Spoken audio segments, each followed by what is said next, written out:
evening. It is a Monday edition of Glenn Park Radio. I'm Glenn. He's Griffin. It's a weird weekend for the Birds. Things mostly went well, but even when they went well, they were kind of hairy. And I don't know. They won 2 out of 3. I guess that's all that matters. Took down the defending National League champs. Sure, there's that, I guess. I don't know. It was just a weird weekend. And obviously when you kind of get throttled in the finale, it's a weird taste that it leaves in your mouth. Again, winning at 2 out of 3, it's fine. Win your series all year, you're going to be in great shape.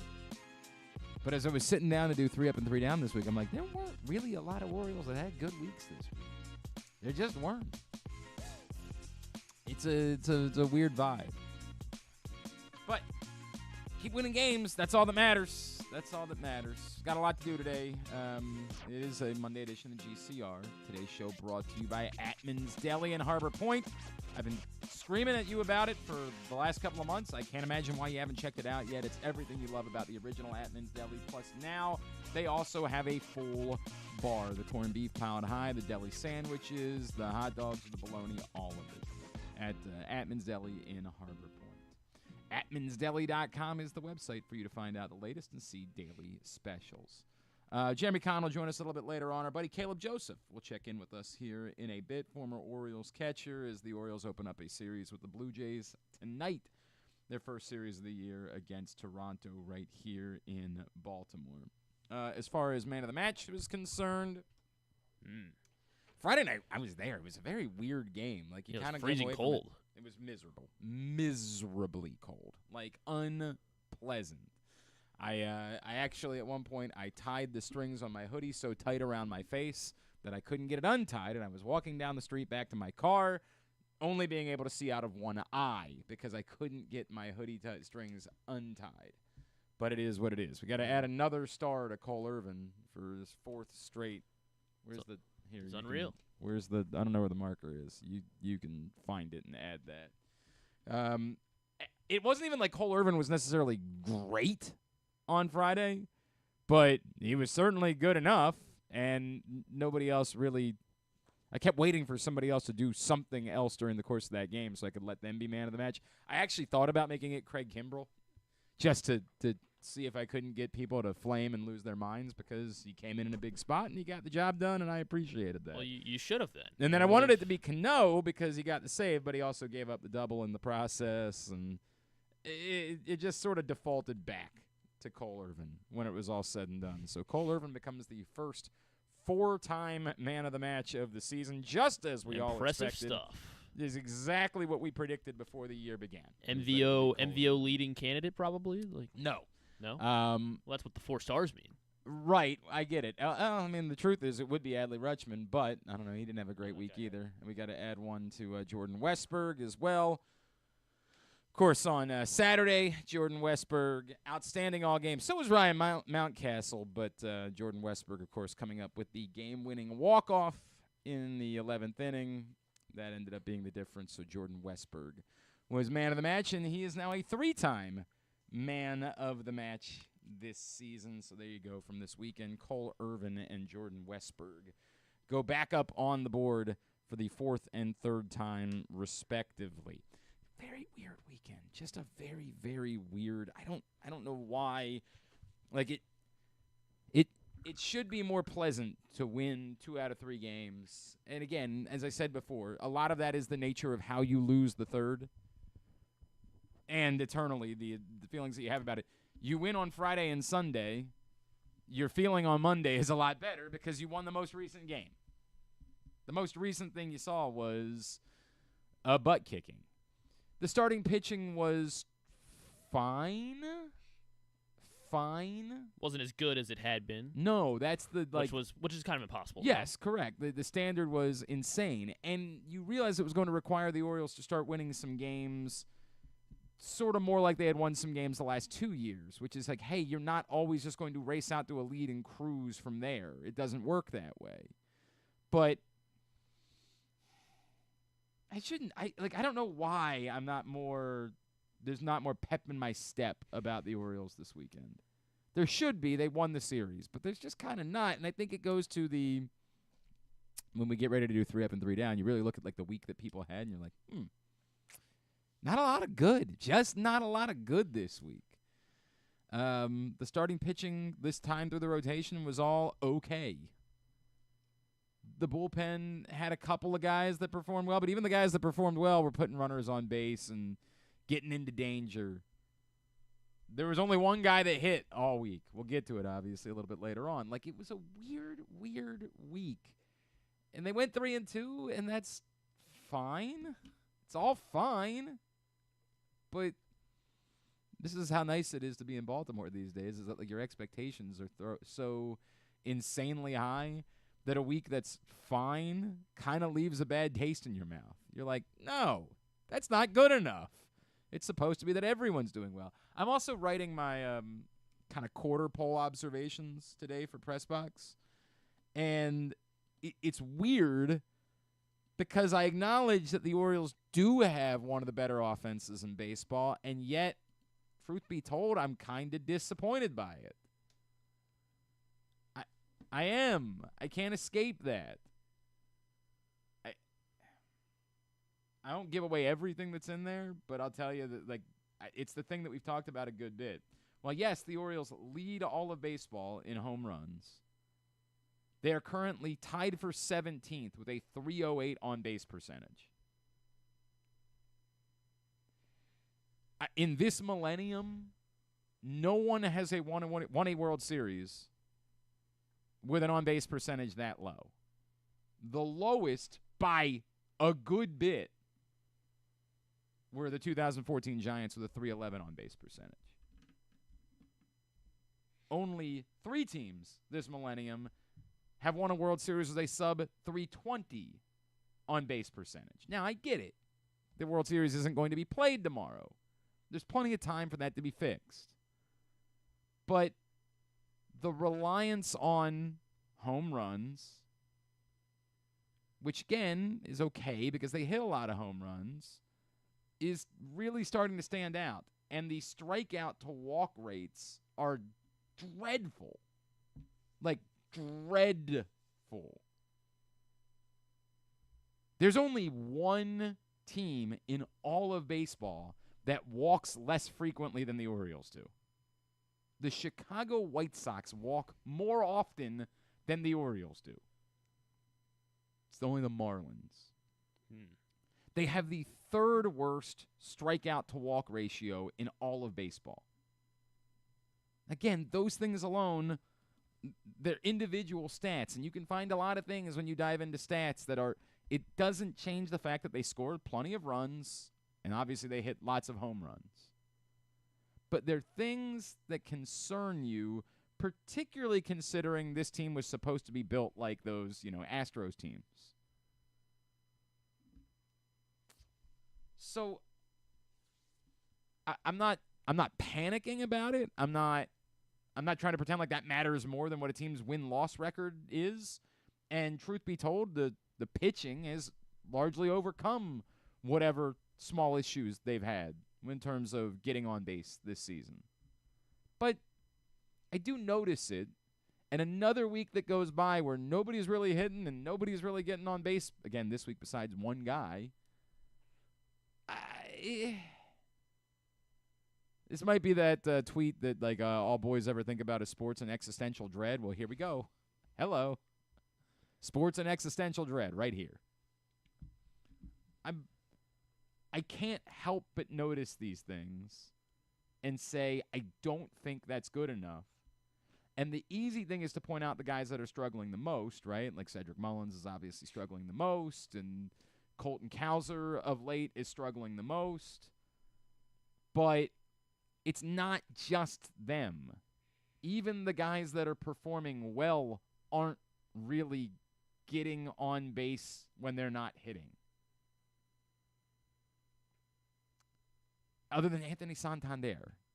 That's the one guy that's not hitting a whole lot this season, but yet is getting on base at a very solid clip, is at a good enough clip considering his batting average, is Anthony Santander. I'm not sure how to dig in further on it Because, again, you can't pretend like it matters more than their win-loss record, the fact that they're scoring runs, any of those things. And I'll write more about it at PressBoxOnline.com today. It's a pretty deep dive into some of these numbers and the history of how teams have performed. And I did. I went through every World Series winner in this millennium to show why that on-base percentage really is a concern to me. I don't think they're bad, but my standard is no longer can they be good. That's the great news is just being good isn't the thing we're worried about. I know they're good. Are they good enough to win a World Series? And we all have been fixated on the bullpen.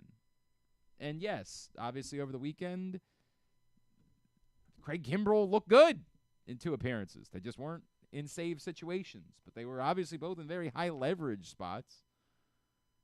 I don't know what that means moving forward. We'll see how that plays out this week. With neither guy having pitched yesterday, you would assume they're both available today. So if the Orioles were to get a lead, how does that look in the late innings?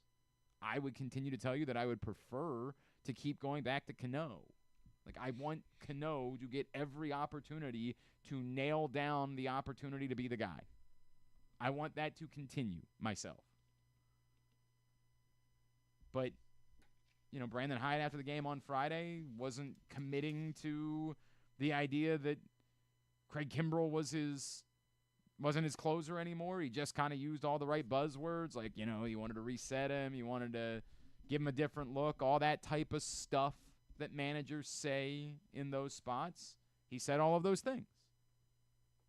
So, after Craig Kimbrel turns around and delivers 2 really good appearances in leverage spots, is that enough for Brandon Hyde to say, look, Craig Kimbrel's our closer, I'm going right back to him? I'm opposed. Not just because of the results, but just because in general, I think you got your answer. He's not going to be a workhorse, and I want the guy at the back end of my bullpen to be a workhorse. If you have the opportunity to find that guy, you can always, a month from now, go back to Craig Kimbrel. The idea that in a month, a guy that's done it more than most everyone in baseball history is going to completely forget how to do it, that's nonsense. In the next month, I'd like to know if you've got a guy that can be your workhorse. That, to me, is the priority, the first priority. You can always go back to Kimbrel, and you can always make a move at the deadline. Those things will always be out there. There have been some other suggestions that have been made about guys that could be available at the deadline. Those things will always be there. But right now, I'd like to know if you've got the guy. And I don't know how the conversation went with Yennier Cano last week because we had heard all this stuff about maybe he didn't like pitching in the 9th inning. I don't know if he's uncomfortable, if his temperament is, I still don't want to do this. And if that's the case, then they probably won't continue that experiment. But I stand by that I think that's what's best for this baseball team as far as the bullpen is concerned. Try to get an answer on Yennier Cano. Try to figure out if that couldn't be your workhorse closer moving forward. Because if it can be, then perhaps you've checked a few boxes here. Made it a cheaper deadline as well. Like, you don't have to spend as much. A cheaper deadline. And the fact that, Craig Kimbrel looked pretty good in other leverage situations. And as I keep talking about, you need other leverage pitchers. Like, you need those guys. You only call one guy the closer, but that's like just a depth chart thing.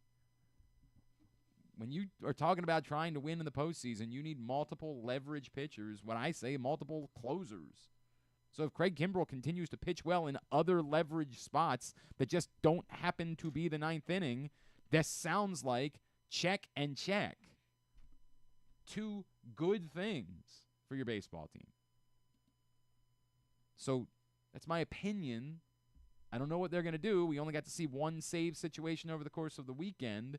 That's not enough of a sample size for us to suggest that that is the answer versus it was the answer. And even when it was brought up on Friday night, Brandon Hyde said, hey, don't forget, I also had Coulombe warming up in the 9th inning. Like, he was totally making it clear. Like, he didn't want anyone to think into the idea that he had made Yennier Cano the closer. He said, well, it's just the way that it worked out. It's just the way, after we went to Kimbrel, I didn't know where we were going from there. You think he's purposely trying to, leave the door open for whenever Tyler Wells, makes his return back? And then No, not as closer. I think he's trying to leave the door open for Kimbrel. I think that his point is Kimbrel. That, even though deep down, you think he knows that there's probably it's unlikely that Kimbrel ever comes back to be the closer? No, I don't think that's it at all. I think that they paid a lot of money to this dude to be the closer, and they're not ruling him out as being the closer. He's also, again, this is a thing in baseball. He's revered. He's respected. I fear that they are not moving on from Craig Kimbrel as their closer, that what he said is the truth. I wanted to get him a reset. I wanted to let him see something different, shake off whatever's gone on for the last couple of weeks. So possibly we see him tonight in the ninth. Absolutely. Maybe that's a little early. Again, he didn't pitch yesterday. That might be matchup based tonight. I mean, but these parts of this might be true. I don't think, this is just me spitballing. This is not based on anything. Just what I know about managers and having covered this for a long time. I don't think that on Friday night that was a declaration. I think on Friday night, Brandon Hyde was being pretty honest about it. Now, do I believe that he really didn't know that he was going to go to Cano in the ninth on Friday? I don't know if I believe that part. That smells more like him trying to throw you off the scent. But,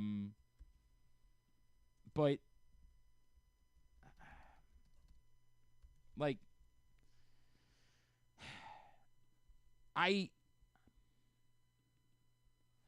think that they ultimately are not ready to write off Craig Kimbrel as the closer.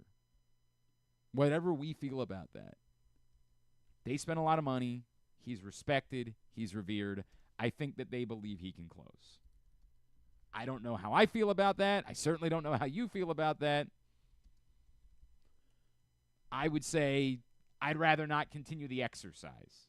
And part of it isn't that I think it's possible he could myself. I really do. I still think it's possible. But I just think that you're going to have limitations to that and how much you can ask of him. And like we were talking about with Stan on Friday when Stan said, well, I don't know why that is they're throwing him back-to-back. My answer is, well, if he can't do that, then I don't want him to be the closer. I think he can, in a limited role, be that guy. But I don't want my guy to be a limited guy. I'm not interested in that. I want a guy that you can go to for 5 outs if you need to in a certain spot. And I understand those guys aren't made on trees. They're not available. We always had to recognize coming into the season how insanely different it was going to be without Felix Bautista because of how historic his season was. And because we don't really dive into these things, there are plenty of people that were like, oh, I don't know, he blew some saves too. But his reliability was absurd. That doesn't happen. So, yeah, I want a workhorse. I want a guy that I know I can get a significant workload out of, on top of feeling an amount of confidence and faith in him every time he comes in the ninth inning. Everybody's going to blow some saves. That's going to happen. There's very few guys in baseball history that go an entire season without doing it.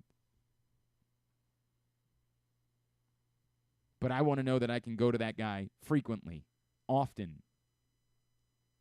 Not constantly be worried about, are you going to get the guy who's going to blow up today because he's pitched a couple of times this week? And again, in fairness, Craig Kimbrel pitched 3 times in 4 days last week, including back-to-back. And on the back-to-back, he looked great. The day he was rested, didn't. Yeah, I mean, I guess he hadn't pitched, in 3 days? 3. When was the last time he had pitched before then? He pitched, when did he pitch in the Red Series? Saturday. Yeah, he pitched Saturday because they pulled him. Yeah, they pulled him in order to go get Cano. Yeah, and then he didn't pitch again so he pitched May until 4th. Wednesday, and then, got the first 2 outs, and then it all blew up in his face. I'm writing about the Orioles at the quarter pole right today. It'll be up at PressBoxOnline.com. dive into the pitching and a deeper dive into my on-base concerns. And I have them. They're real for me. Like, it's one of those, I acknowledge they're good. I'm not worried. This is not a, people, the Orioles are, what is it, 26 and 13? They're 26 and 13, and all anybody wants to do is complain. No. It's not that. Sounds like what you're doing, actually. Not even a little bit. They might have a point. Not even a little bit. I'm grateful for it. But we can still analyze it, and I can still point those things out. We'll preview the Blue Jays in just a second. Caleb Joseph is going to join us. Today's show is also brought to you by County Sports Zone. It's championship week in MIAA lacrosse. Semifinals are set. Find out all the latest by going to countysports.zone. countysports.zone. There's a brand new look and feel to the website. It's got all of the scores, schedules, rankings, everything for championship season in local high school sports, baseball, softball, boys and girls lacrosse. countysports.zone, again, is the website. Obviously, the other news today, of course, is that the Ravens will be opening the season on Thursday Night Football against the Chiefs in Kansas City. I don't have a ton to say about it. I think, I'm only surprised. I'm not surprised. Look, it's a huge game. Clearly, it's a marquee game to open up the year. Makes all the sense in the world. I'm a little surprised in that it didn't need to be the season opener. Whenever you played that game, it was going to be massive. But there's also not a whole lot for me to say about it today. They're a long way away from them playing that game. We'll talk about it, I guess, during the course of the show, but I'm not really sure what it is that I'm supposed to say. We're not taking this show on the road or anything. I mean, if there's an opportunity, we'll look into it, but not today. Imagine if we went and did the show from Kansas City today, 5 months before. Have to. Whatever, 4 months. I don't even know. I can't do math anymore. What's not 4 months away, of course, is Orioles Blue Jays. That series gets underway tonight. Joining us now to preview that series, of course, he is a former Orioles catcher, a noted impressionist, and a Blue Jays analyst. He is our friend, Mr. Caleb Joseph, and he's back with us now here on GCR. Caleb, it's Glenn. It's always great to catch up with you, brother. Thank you for taking the time for us. Yeah, you got it. How's it going? Everything is good, man. I had you do your Duquette so often over the years. I guess I just realized, I don't even know what the depth of all of your impressions are. Is there anybody else from your time here that you're particularly proud of the impression that you can do? Oh, let me think. When it comes to Orioles people, I guess, people connected to the Orioles, it was more about certain mannerisms that I was pretty good at. Okay. I won the talent show one year before spring training. I impersonated Buck and kind of how he used to run out with the hand in the back pocket. He'd kind of fire the finger gun down to the bullpen when it was time to bring in a new pitcher. Stuff like that. And a couple coaches had some very distinct mannerisms. So the vocal impersonation of Dan Duquette was probably that was the winner. Only vocal one that I had. But those that were there at that talent show, they saw some pretty good physical impersonations. One of my favorite Buck things is his sort of matter of fact, and he'll ask you a question, and then as you go to answer it, he'll immediately move on to his next point. Immediately, just Glenn, do you know about Jackson, Mississippi? And I'll be like, yeah, Buck, I've heard of it. I've never really been there. Well, I don't know, Glenn. It's just remarkable. Oh, yeah. It's one of my favorite things about it. Very strategic. Correct. Very strategic. And that's what I did enjoy about watching Buck with the media is he was sort of like a master puppeteer terms of he took it where he wanted to go. So exactly right. That they might have been asking the right questions, but if he didn't want to go there, he would find a very, very amazing way to detour. So I did appreciate his ability to detour. All right, let's put it broadly, Caleb. What's going wrong? And I go, this is context, right? In another division, maybe you wouldn't be panicked about the Blue Jays start, but considering how good this division is, you get off to an 18-22 start, and it's going to be problematic. What has gone wrong so far this season for Toronto? Oof. Well, when the Oakland A's have a better record than your team that you're rooting for, there's definitely reason to panic. And there's definitely panic going on north of the border in Toronto, and it's a bit of the same story from last year. They started off pitching very well and just could not score runs and having a really hard time getting their 1 through 4 hitters going and doing that really consistently. They've had to try and make some different lineup adjustments, trying to get George Springer going. It's been a struggle for George just to really find the barrel consistently. Vladimir Guerrero Jr. has been hitting well as of late, just not as enough power for the Blue Jays fans. Bichette has really been struggling. It's been a disaster offensively for this club, and they were losing games 2-0, 3-1 early on in the season when the pitching was doing very well. As of late, I'd say the last 7 to 10 games, they've been scoring a few more runs. Mm-hmm. But of course, as these types of seasons go, the minute that they do score 8 or 9 runs on offense is a day that the defense and the pitching will give up 10.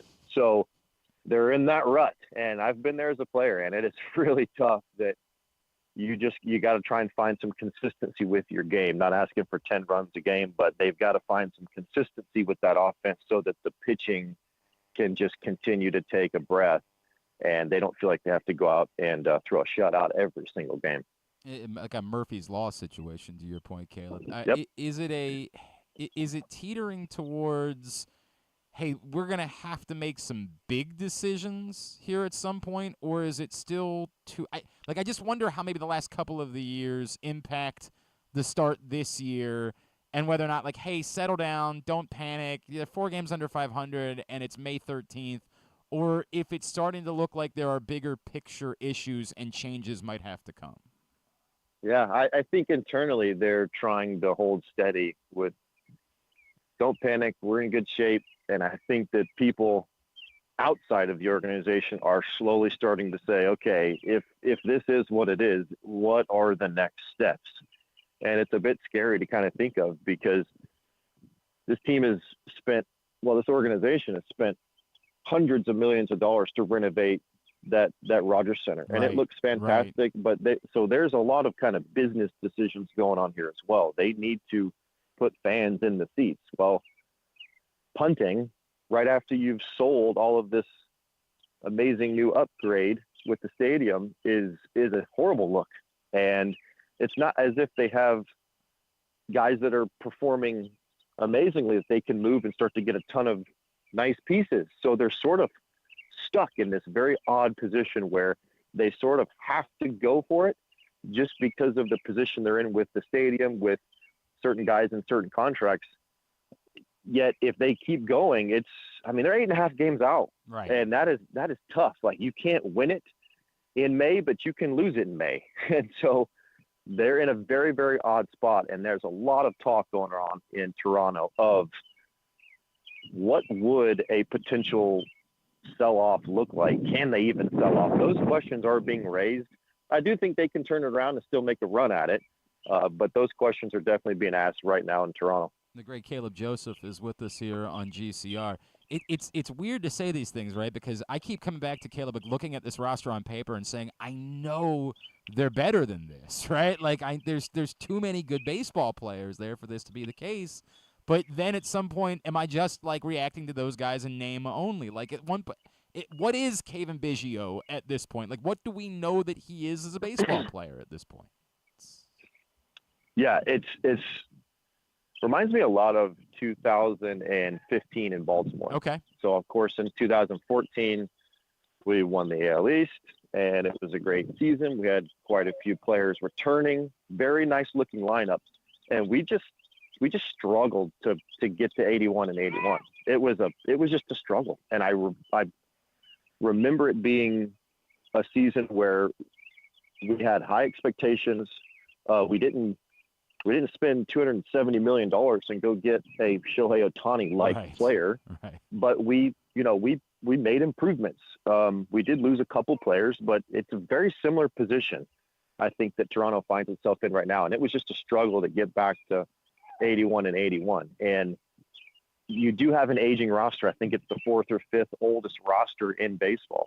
And that doesn't scare me because I like veteran players personally, but when your veteran players are really showing signs and trends of going south and they're on unfriendly contracts, that's a bit of an issue. So, yeah, they believe in their core. This is what they sold the Toronto fans for the entire offseason, and the core just has not been able to get it done. And so they've backed themselves in a corner, and they're in a position where I think they just have to continue to hope that it turns and they get really hot, because selling off, I just don't see it as an option in Toronto, to be honest with you. So there is one name, as you bring up the idea of selling off. There is a name that Orioles fans have been talking about recently, and that's Jordan Romano.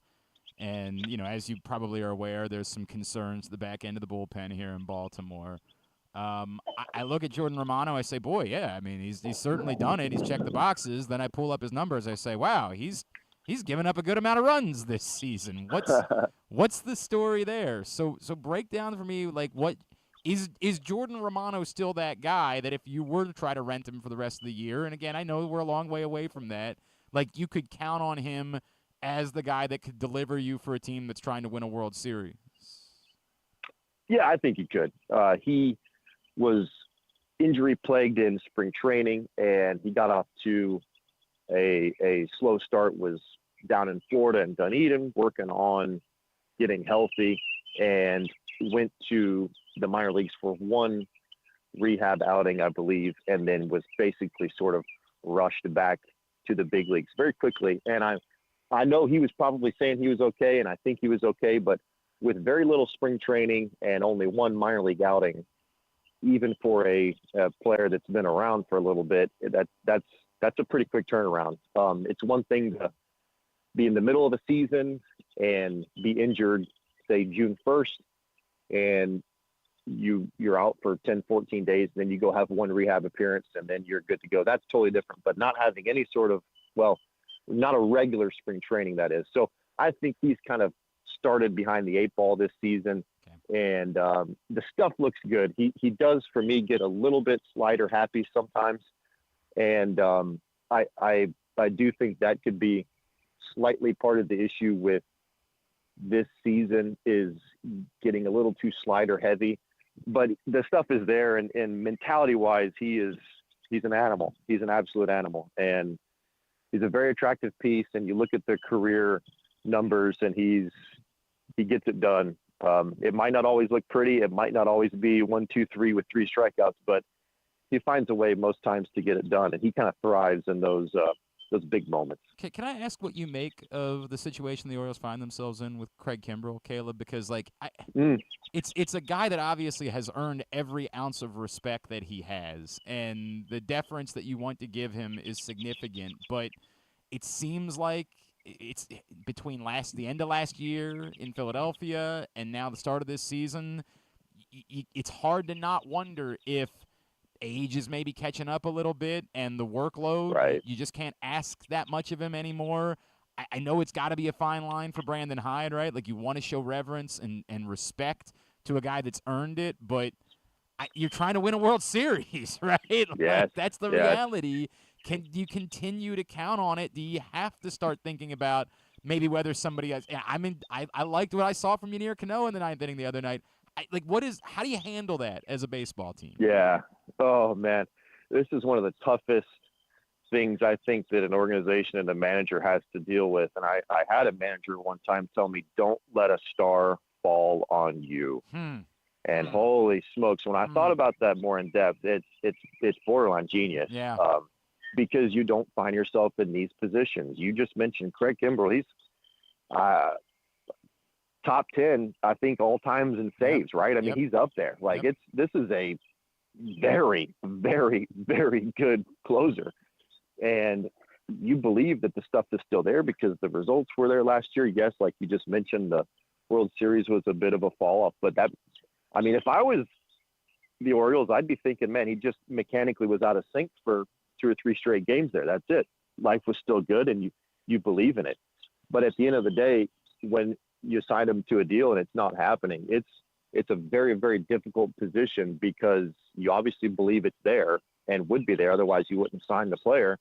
But how do you have these type of conversations with superstars? Yeah. And the same could be said about the Jays in Toronto with George Springer. Sure. George Springer is a very nice looking player, but you look at his numbers out of the leadoff spot and they're atrocious. George Springer is making $150 million. How do you have that conversation? And these are very tricky decisions. At the end of the day, the Orioles have had a 5, 6, 7 year plan. They're towards the top end of this plan. And at some point you have to make decisions based off of purely winning. And there might have to be some very tough decisions and calls made, but you're there to win. And sometimes people's feelings get hurt. And the old adage, don't like it, play better. Obviously, Craig's not trying to go out there and struggle for the Orioles, but sometimes as long as you have buy-in from the player, you can shift them down into lower leverage situations, maybe 6th, 7th, shoot even 8th, maybe depending on matchups, finding the best matchup for him. He can find himself in a groove, and then you've got something there. But those don't let a star fall on you, I thought was absolutely genius in trying to avoid these type of situations. I'm gonna credit you every time I say it, but I just need you to know I'm going to end up saying that about 1 billion times moving forward. Like that is such a good. There's one. The Angels had to deal with it in Pujols. with Pujols. Yeah. And you start thinking about all these people, and it's like, man, how do you deal with that? It's genius. Don't let a star fall on you. So that's the risk that I would be very leery of when signing some of these guys at their older age. It's such a good line, dude. That is such an incredibly good line. And let me run one other one by you, because I don't – like the Orioles are very good. We are extremely fortunate here in Baltimore, right? They're hitting a ton of home runs. They're only getting on base at a 308 clip this season. And I'm not trying to panic about it or say, oh, this is all smoke and mirrors, because I do think that it's going to be better for Cedric Mullins. It has to be better for Cedric Mullins, right? Like there's things that right. But am I right to be concerned? Like teams don't win World Series with 308 on base percentages. That doesn't happen. Right. Am I right to be concerned, despite how many runs they're scoring, that that's got to improve moving forward for this team? Again, trying to view them as a team that we want to see win a World Series here. Right. Yeah, I think you're on the right track in terms of measuring that stat in a way that you're keeping a very sharp eye on it. A lot of it sometimes has to do with philosophical changes at times, and players make adjustments. And there are times I remember when Manny Machado would be struggling a little bit, and he would kind of turn himself more into a singles, doubles guy. And once he started to feel good, then he'd kind of go for some extra base power. And so guys do this ebb and flow of the good ones, at least that I've played with. They go through this ebb and flow of maybe trying to go for a little bit of power and then kind of flow back into, I really need to concentrate and really zone up and really start. And then they're going to walk a couple more times. And instead of, a deep fly out, they may hit a single with 2 strikes to right field. And so you love the fact that they're hitting home runs, but sometimes the power, there is a drop off in another area. And most of the time that's on base percentage, because guys are going for the thump. So that's why you really want a balanced lineup. You try and get guys that can get on, and then the 3-run dagger, which is, to me, as Earl Weaver used to say, the pitching good defense and 3-run homer. But I do think it's something to keep an eye on. I don't worry about it as much, just because there's so many good pure hitters on that team that really have a good approach. And the Orioles they're not surprising anyone anymore. So you have to remember too, the league is trying to adjust to these younger players like Rutschman, like Gunnar Henderson. These guys they're now getting a lot of eyes on them. They're the center of the game plan. Guys know going into this that we've got to really, really focus on this lineup. It's a very good lineup. So you're getting every pitcher's best sequence. You're getting their absolute focus. They're not surprised when a hitter turns on a really good pitch. And so there is that level of adjustment, especially for younger players, that the league is adjusting. It's going to take some time for them to adjust. Do I think they can? Absolutely. But I'd be keeping a sharp eye on that on-base percentage, because I think if that starts to raise up, now you can really start to, get super excited about some Birdland magic. So I just heard a little bit there when you said the way that you enunciated the Orioles aren't surprising anyone anymore. I heard a little bit of a Canadian accent coming out, like a very slight, very slight, just in the enunciation, like just the way I was like, oh boy, he's been there for a minute now. Oh, that's not good. Because what's funny is my son is 9 years old now, and he's finally like realizing that I played Major League Baseball, and he wanted to watch me in a real game, not just some highlight on YouTube. So we pulled up the 2014 ALCS game. It was at the one in Baltimore. I guess it was game 3 or 4 or whatever. I can't remember. Or 2 or whatever. And, the chant, let's go O's, let's go O's, and I was like, that's the accent we're talking about, man. The O's, and so it's funny you say that because, one of our coaches on his little 9-year-old team, he is from Baltimore, and he wears his Baltimore stuff every day. We're the Diamondbacks, and he wears Baltimore hats, and he's like, yeah, I'm from West Baltimore, man. Go O's, and it's like, yeah, that's the accent I'm used to right there, man. That's it. That's awesome. So it's good. I love that, man. Caleb, dude, it's always great to catch you. I saw that you basically got off of Twitter. Is there anything I can plug for you at this point? No. I'm off the grid, man. Good for you, dude. Good for you. Yeah, I want to be known for the guy that went a whole season without an RBI. That's it. Nothing else. That's it. That's it. The Caleb, the man who went an entire year without an RBI, Joseph. That is brilliant. Dude, you're the best. I always appreciate you, man. Thank you for taking the time for us. Let's talk again real soon, all right? Yep, you got it. All right, buddy. Chip. Caleb Joseph. Love that guy. Appreciate him taking the time for us. Boy, I will use that quote a lot. Don't let a star fall on you. Again, it's different like when it's obviously over, right? Like we saw this with the Astros and Jose Abreu this year, right? Where like it was over.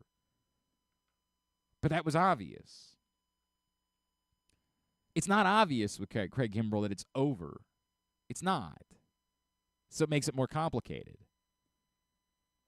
But how you handle it, you got to figure that out. It's not obvious, for example, like Cedric Mullins is struggling badly, but it's not obvious that it's over for Cedric Mullins.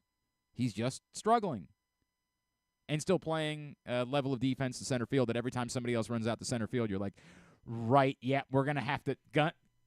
I know what you're trying to do, Chief, and I appreciate it, but you're going to have to put Cedric back out there. That also creates a left field problem as well when we start trying to try different guy in center field. What Heston Kjerstad the other night, it did not. Ryan O'Hearn also does not know. Oh, yeah, he's not. Where that wall is. Yeah, none of that. None of that.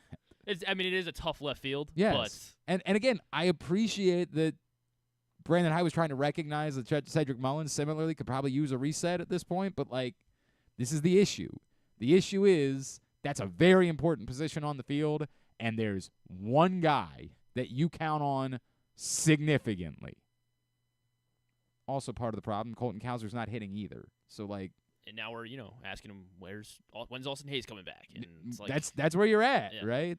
And you could make the argument of maybe when Austin Hayes comes back, you let him run around in center field a little bit. Like, but there's just not a reason. I hate saying it because, again, I love Colton Cowser as much as everybody else, but there's not a reason to be protecting Colton Cowser's at bats right now. There's just not. Again, I get it. Everybody likes moo. Everybody likes pasture. Everybody likes cow. But there is no reason to be protecting his at-bats at the moment. He's a guy that had a hell of a start. And at the moment is, we'll talk about it in a second, kind of a significant part of the problem. It's the reality. So, I don't know what you do there. All right. I don't want to overreact to it. The Orioles are good. They are good. Are they? They're good. They're good. It's the nice part. It's the nice part about how good the Orioles are. They can have a 3-2 week, and all of a sudden we can find ourselves saying, there might be some problems here. The very nice part about it. In Toronto, they're dealing with. They have real issues. They have real issues. Firing the manager, maybe. Well, they did that. What did they when they did that last time? It worked. Yeah, it did. Yeah. It did. It worked very well. But, and I'm not saying they're going to do that today. But at some point, they might have to consider that. They're talking about selling some guys off. Is it over for George Springer? All those things. They got to deal with that. All right, when we come back in, we will go 3 up and 3 down for the week that was for the Baltimore Orioles. That's next. It is a Monday edition of Glenn Clark Radio. Craving that classic New York deli experience? Look no further than the new Atman's Deli in Baltimore's Harbor Point. Corned beef piled high, hand-rolled bagels, and something different. A bar! Atman's has food and drink specials every day. Now open for breakfast, lunch, and dinner. Dine in, grab takeout, or hang out at the bar for the next O's game. Atman's Deli, an authentic taste of Baltimore tradition since 1915. Find us at Harbor Point or visit atmansdeli.com. The ultimate fan experience awaits you at Sports and Social Maryland. See how we're raising the sports bar with our massive 100-foot media wall featuring 40 HD TVs and a 47-foot big screen. Bet on your favorite teams and this year's biggest events at the FanDuel Sportsbook while enjoying your favorite beers and cocktails, plus our delicious takes on bar food classics. Visit Sports and Social at Live Casino and Hotel Maryland at Arundel Mills. Must be 21. Gambling problem? Call 1-800-GAMBLER. There is a place where tradition, family, and community gather, where the aspirations of talented young competitors takes root, and where the crossroads of history, culture, and renewal come together. This spring, experience America's newest and most innovative ballpark, Meritus Park in Hagerstown, Maryland, home of the Atlantic League Flying Boxcars. Plan your getaway today. You're welcome in Hagerstown, Maryland. Visit Hagerstown.com. Hungry? With 7 locations throughout Maryland, Glory Days Grill is always right around the corner. They have wings, burgers, salads, sandwiches, and drinks to satisfy everyone, as well as tons of televisions and sound delivered right to your phone. Glory Days is the best place to watch football or whatever your favorite sport is. While you're there, be sure to check out Goose Flight's Lager, named in honor of legendary Raven Tony Goose Siragusa. $2 of every can is donated to the Goose Flights Foundation. Glory Days Grill. Great food, good sports. Oh, honey, we better stop for gas soon. Let's pull into that Royal Farms. Ugh, gas is so expensive. Nope, it'll be cheaper than you think. Why's that? I signed up for Rofo Pay on the Royal Farms app. Now we save 15 cents per gallon at all Royal Farms. Wow, that'll save us a ton of money. I love you more every day. Well then, don't get a speeding ticket this trip, okay?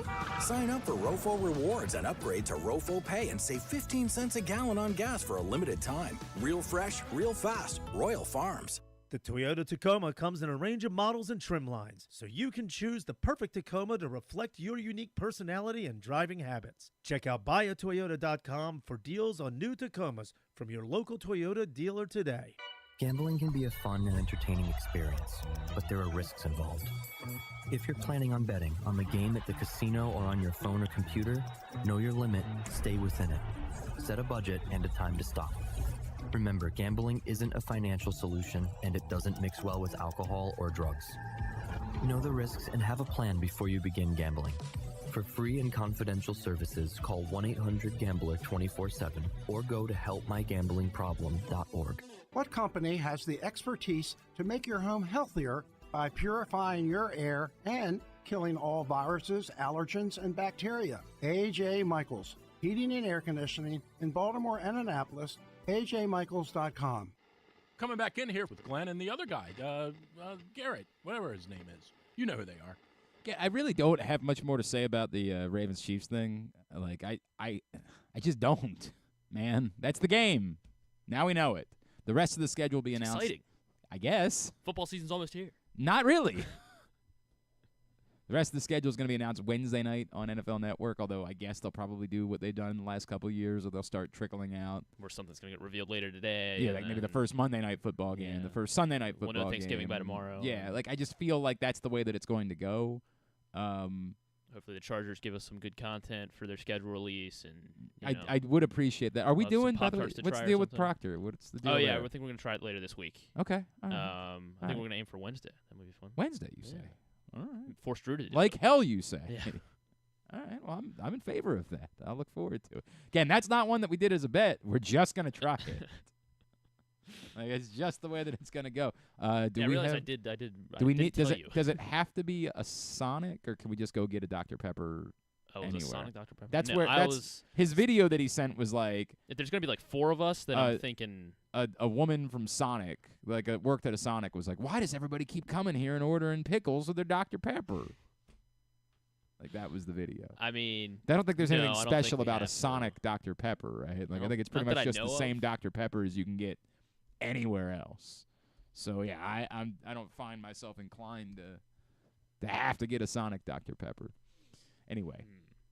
Let's just see if there's any quick favorite. Oh, okay, no, they're just flavors of Dr. Pepper. Yeah, And then do we know what kind of pickles they have? Are they just regular? I hope dill. I don't know. I like dill. Well, yeah, we're not doing like sweet or bread and butter. We're not doing that. The hell with that. No, it's got to be. But like, is it just like sandwich pickles, like, or the type of Can you send me the video? I guess pickle chips that you put on your hamburger? Is that what we're talking about Just here? pickle spears.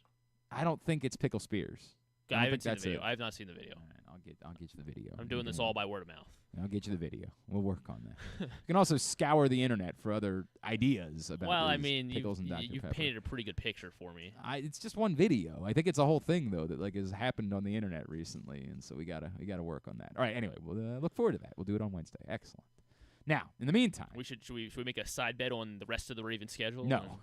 For what? I don't know. For what? We'll be like, I think they have 6 primetime games. I don't care about any of that. I just don't. I really. I try to remember the last time I cared about the day of the schedule release. Last year, I guess. No, not at all. I think it would be Not a last year for me. Yeah, that sounds about right. When I was your age, I did tend to care about these things. When I was on the beat, Then I'll finally know how many games the Ravens will win and lose. When I was on the beat, I had to care because like I was going on the road, so I had to know like. Oh, we're going to San Fran on Christmas. Well, I was also starting to look at like, can I look to see if a baseball team is home that weekend? Is September? Can I look at maybe if there are other things that I could do while I'm there? Is there a concert that's been announced? Although typically we never stayed long enough for that to be. Like I remember going to Thursday night games in Atlanta and Houston, and like we were gone by Friday. We would get in Thursday afternoon, gone by Friday morning. Well, like, you could elect to stay, I guess, if you wanted, right? Like we did do a bit. There was a Sunday game in Cincinnati, and I decided to drive instead of fly because Maryland was playing at West Virginia on Saturday. So we stopped there on the way.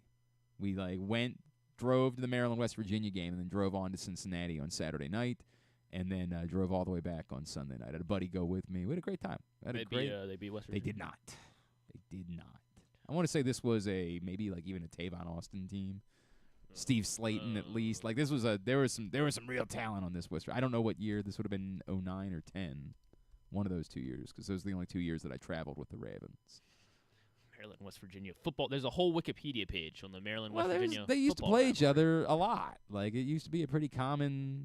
Why did they stop? I don't know the answer to that question. I guess because they both conferences added an extra conference game.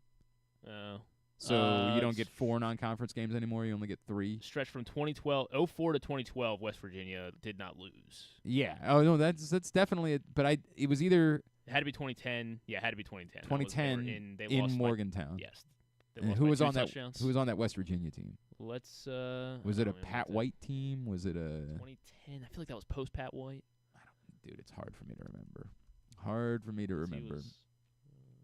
I feel like there was still a stud on that team, though.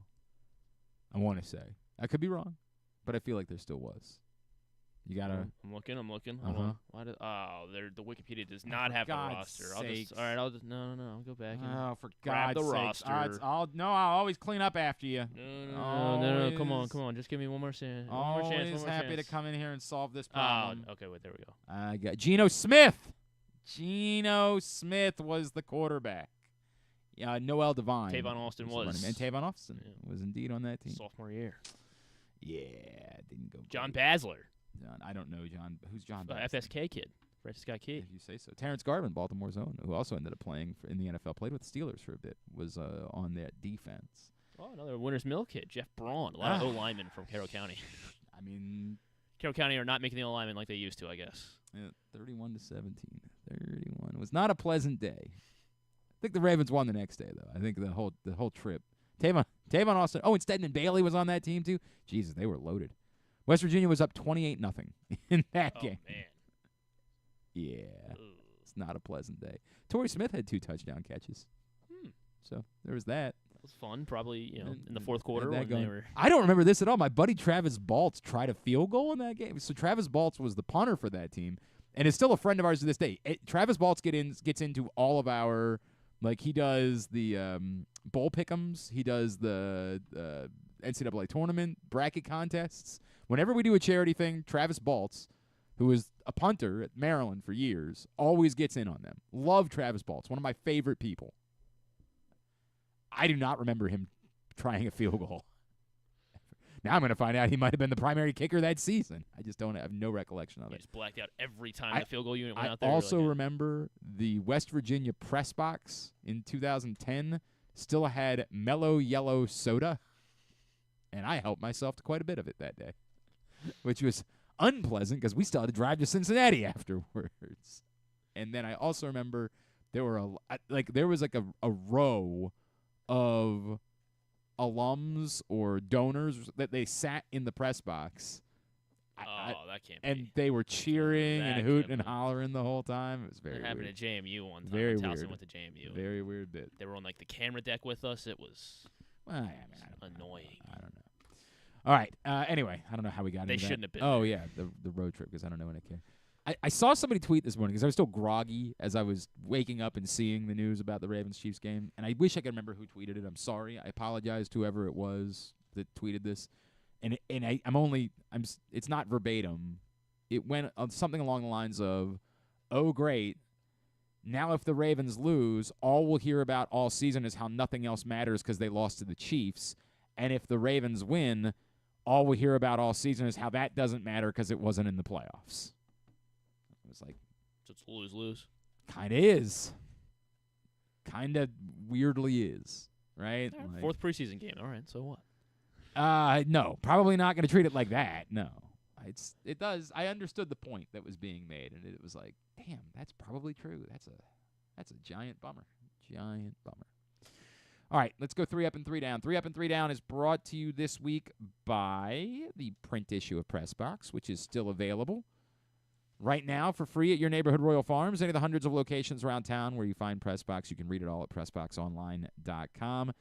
There on the cover, you see Grayson Rodriguez, who probably isn't. I know he's eligible to return midweek this week, but I think we got the sense when he threw like a 30-pitch bullpen session that might not be immediately ready, might need a couple more days before he's ready to return, which I guess is good news for Dean Kramer because the way that this works is the guy that had the worst start last is probably the guy that's got to get skipped the next time. John Means, then, that would be the closest to the chopping? But, I mean, he's not. No. But, like, no, it's not.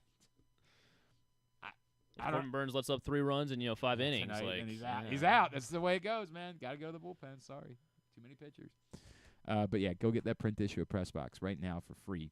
Or read it all at PressBoxOnline.com. Look at you.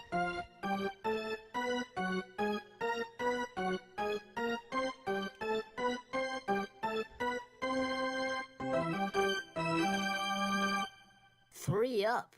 3 down. I think we need to tighten it up a little bit. You need the full charge.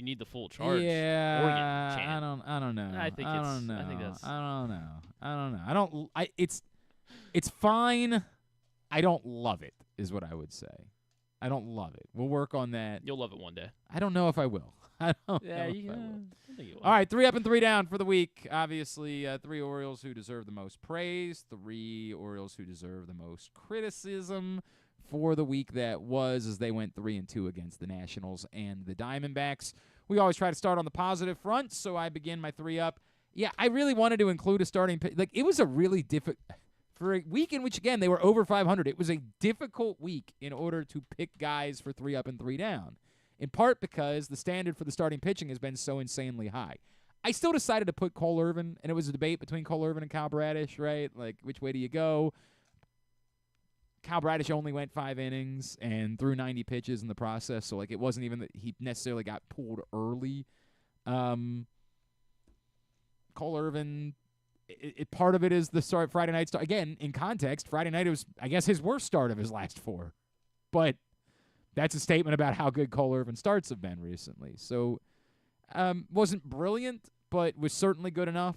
Cole Irvin probably had, to me, the best start of the week, so he makes the list at number 3. Yeah, same deal. The pitching was they're just not really on my list a whole lot this week, just because they had been so good. So it's not like I really had too much praise to put them on the 3 up list.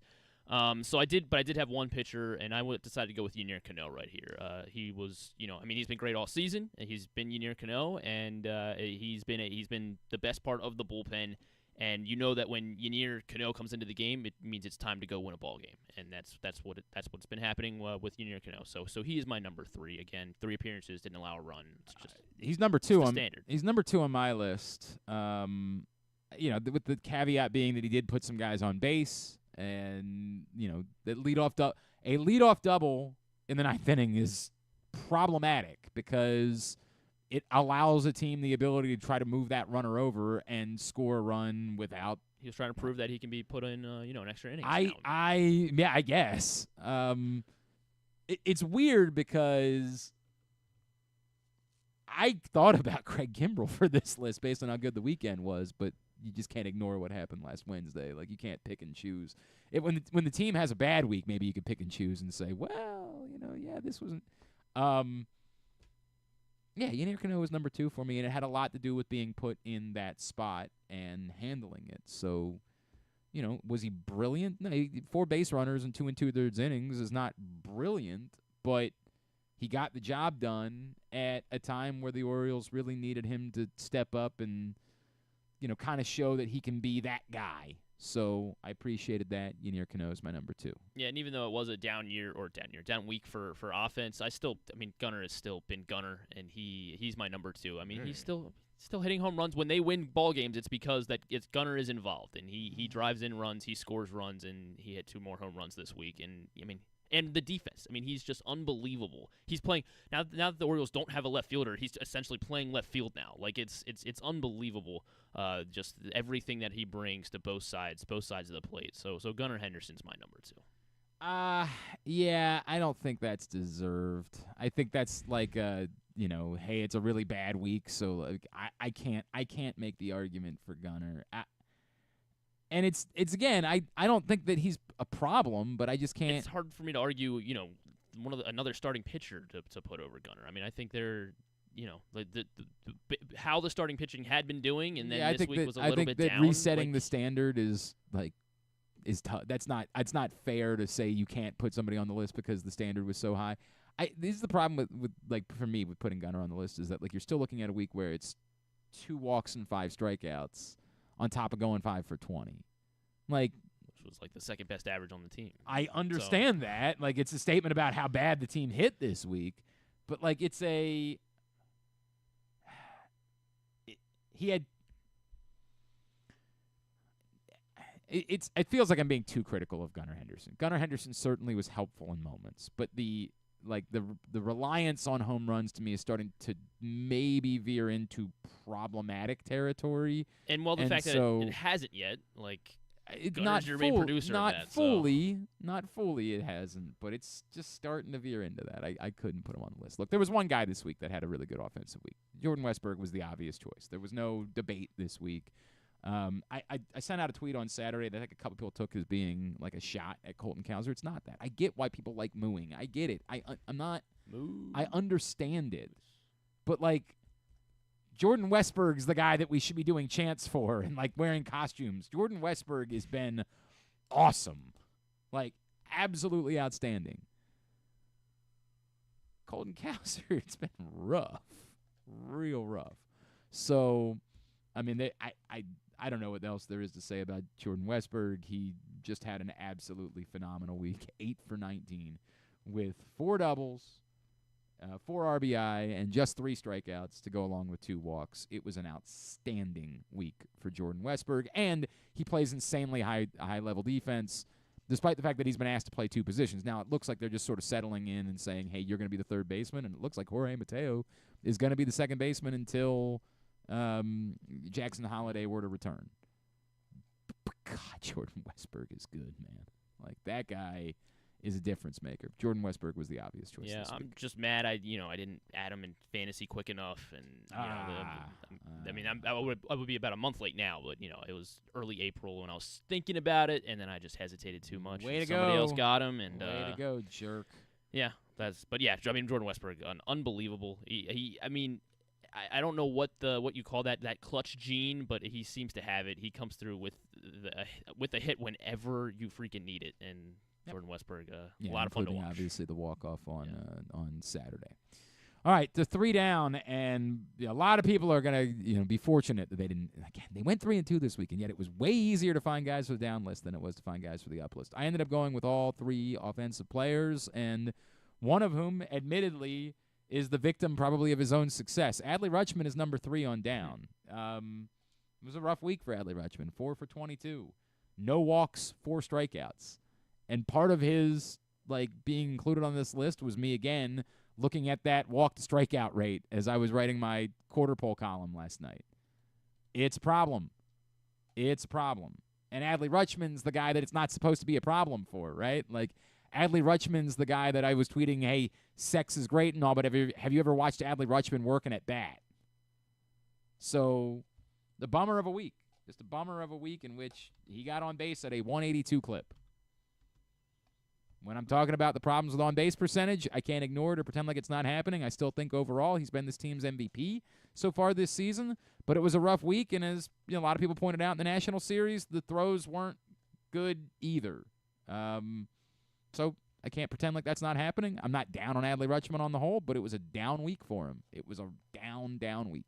Adley Rutschman's number 3. Adley did not make my list. I mean, he did have a down week, but everybody had a down week, and it doesn't. And Adley didn't do anything that makes me that sounds an alarm to cause for any concern. So Adley panicked about him, no, but I'm analyzing the week. It was a bad week, and it feels weird. I mean, if you have argument on this one, I guess I'll have to hear you. But I mean, because he didn't register an at bat, but Ryan McKenna is my number 3, just because it's. I can't stand watching him in right field. The other thing that he's supposed to be able to bring to this team is his base running. Right. And, I mean, he did have a base stolen, but then he just oversliding the base. It's just he can't staying out of his own way. Stay out of his own way. I guess my problem would be I get it, and it feels more like I want to pile on Ryan McKenna because I also do want to pile on Ryan McKenna. That's what it feels like because it doesn't feel like you're kind of acknowledging what really happened during the course of the week. But I get it. I do understand the frustration with Ryan McKenna and holding a roster spot when he doesn't really seem to have a lot to offer. No, he wasn't worthy of making the list, but I understand how you're feeling. I understand it. Number 2, I mean, the two were unfortunately obvious this week, and it stinks because both are guys that you like, but they both had really bad weeks again. Colton Cowser's number 2. There's no kind of way around it. He went 3 for 18 with one of those 2 hits being sort of soft contact and kind of lucky. You thought he was going to turn it around after that Washington game where he had – I mean, he was going opposite way, but you thought – Yeah, there was some hard contact in there that you liked, but it just it wasn't sustained. If you're committed to Cedric Mullins being in center field every day – Cedric Mullins. I want them to. Cedric Mullins is number 1. Let's not, I don't need to beat around the bush about it. Cowser's number 2. Mullins is number 1. They both had brutal weeks. What? Just looking at Mullins' numbers again, dude, it's painful, and and with Mullins it's even worse because the at bats aren't even productive. They're just not even. There isn't hard contact getting mixed in there. It's pop-ups. You have a sack fly on. Was that Friday night that he had a sack fly? Yes, he did have a sack fly on Friday night, and it was actually a hard hit, but it was like a line drive. Sack fly. It's bad. I mean, it's really, really bad. But if you're committed to Mullins because of the nature of center field and how good he is defensively, that you're just going to say, hey, we will continue to let him work through it. If that's the case, then I am leaning back towards when Austin Hayes is ready. You give him the opportunity again to try to be an everyday player, and that's tough because we're all complaining about the fact that Heston Kjerstad's not getting at bats. So now, if Colton Cowser's not getting at bats, everybody's going to scream and yell and piss and moan. And somebody would say, well, the easy thing to do is to have Austin Hayes play against lefties and Colton Cowser against righties. But Austin Hayes is too good defensively. Maybe that's if part Austin of the Hayes play in Camden Yards. And this is maybe part of the problem though. Can you have 2 guys in your lineup that are only defensive players, right? If Cedric Mullins is in the lineup because of his defense, maybe you say, well, but Colton Cowser's not doing anything offensively to justify being in the lineup. It's a difficult conversation, man. It's a really difficult conversation, but there's no way around it. Both of them had brutal weeks. Yes, ditto. Cowser 2 and Mullins, unfortunately. But that being said, I mean, like you said, it is an adventure whenever someone not named Mullins is in center field. I feel a lot better. We were talking about this on the radio show yesterday. Like the number I don't know what Mullins is going to have to do for me to be like, yeah, you can't put him out in center field. But at this point, I still think he should be the everyday center fielder. It's the way that I feel, and it's funny because we were having this conversation about how many guys like have seemed like they were at the death with their like time period with like Ryan Mountcastle. It felt like he was at the death. Cole Irvin, it felt like he was at the death. Mike Bauman's definitely felt like it was at the death, and then on Saturday night he goes out and he was in the conversation to be man of the match. Like there's so many guys that we look at that like were at the death, and like right at the last minute they pulled it back together. And so as we're having this conversation, I was like, well, you wonder if that's good news for Cedric Mullins. And then we were like, except for the fact that nobody thinks he's at the death because nobody is okay with the idea of him not being out there every day. Like you just can't stomach. We can't even pretend like his spot is in jeopardy because you can't stomach the idea of somebody else playing center field. It sounds like a nightmare, the thought of anybody else playing center field, because every time you let somebody else play center field, it looks like a nightmare. And maybe Austin Hayes could do it, but there's just if Colton Cowser was still, performing the way that he performed, and he was never going to live up to that standard.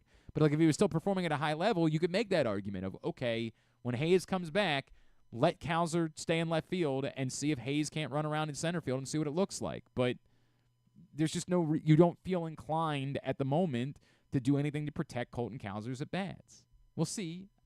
They'll probably try to rotate these guys, and I don't want to write off Colton Cowser. I don't. I don't think you can. No, you certainly can't. It's just it would take him. I mean, yeah, this is going to have to continue for at least probably another month. Well, I would say that but the problem being the Austin Hayes. I think Austin Hayes has to be given the opportunity to be an everyday-ish player again, coming out of this until, again, you see that for a couple of weeks and you decide it's not worth it either. I think at the moment, this is defaulting back to Austin Hayes. All right, continue to get me yours throughout the course of the day. Some folks have already gotten theirs in. Up, Westberg. Somebody else had Gunnar on their list, and Cole Irvin Smart down. Man or woman. CNL Perez was put on a day. Yes, yesterday he stunk. But it was the game was already kind of out of reach at that point. It's hard for me to overreact to it. I get it. He wasn't good. Dave said Bradish on his up list. Yeah, I said that. I was between Bradish and Irvin. Any consideration to put Means on the down list? I mean, that was the other one I was. I don't think he was that bad right, exactly. necessarily. He kept him in the game long enough right. that they were able to eventually get a consideration. Sure, consideration, but not given how many guys had rough weeks last week. Wasn't going to end up making the list. Continue to get me yours at Glenn Clark Radio on Twitter. We'll get ours posted at glennclarkradio.com a little bit later on. Speaking of a little bit later on, Stan the Fan Charles, Ross Grimsley, Luke Jackson getting together this afternoon. 3:15, facebook.com/PressBoxSports. Talk about the week that was for the Baltimore Orioles and some of those upcoming decisions they have to make. Again, 3:15 today, facebook.com/PressBoxSports. When we come back in, our buddy Steve Johnson, former Orioles pitcher, he joins us next. It's Glenn Clark Radio. Gambling can be a fun and entertaining experience, but there are risks involved. If you're planning on betting on the game at the casino or on your phone or computer, know your limit, stay within it. Set a budget and a time to stop.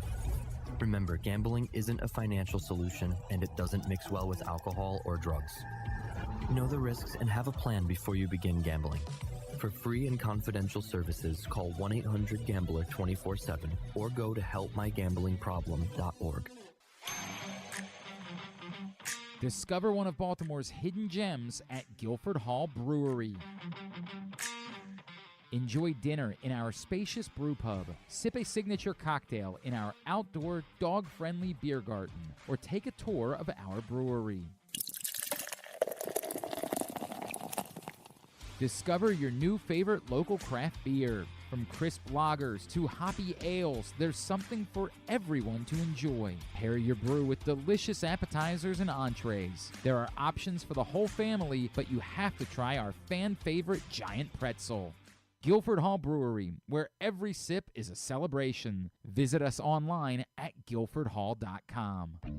Make the most out of every day in your Toyota RAV4. Available in hybrid or gas-only models. A RAV4 can get you where you want to go in style. Check out buyatoyota.com for deals on new RAV4s from your local Toyota dealer today. The drug scene in Maryland is changing. Fentanyl and xylazine are being added to street drugs, and you may not even know it. Xylazine is not even intended for humans, and fentanyl is an opioid 50 times stronger than heroin, and contributed to over 80% of overdose deaths in our state.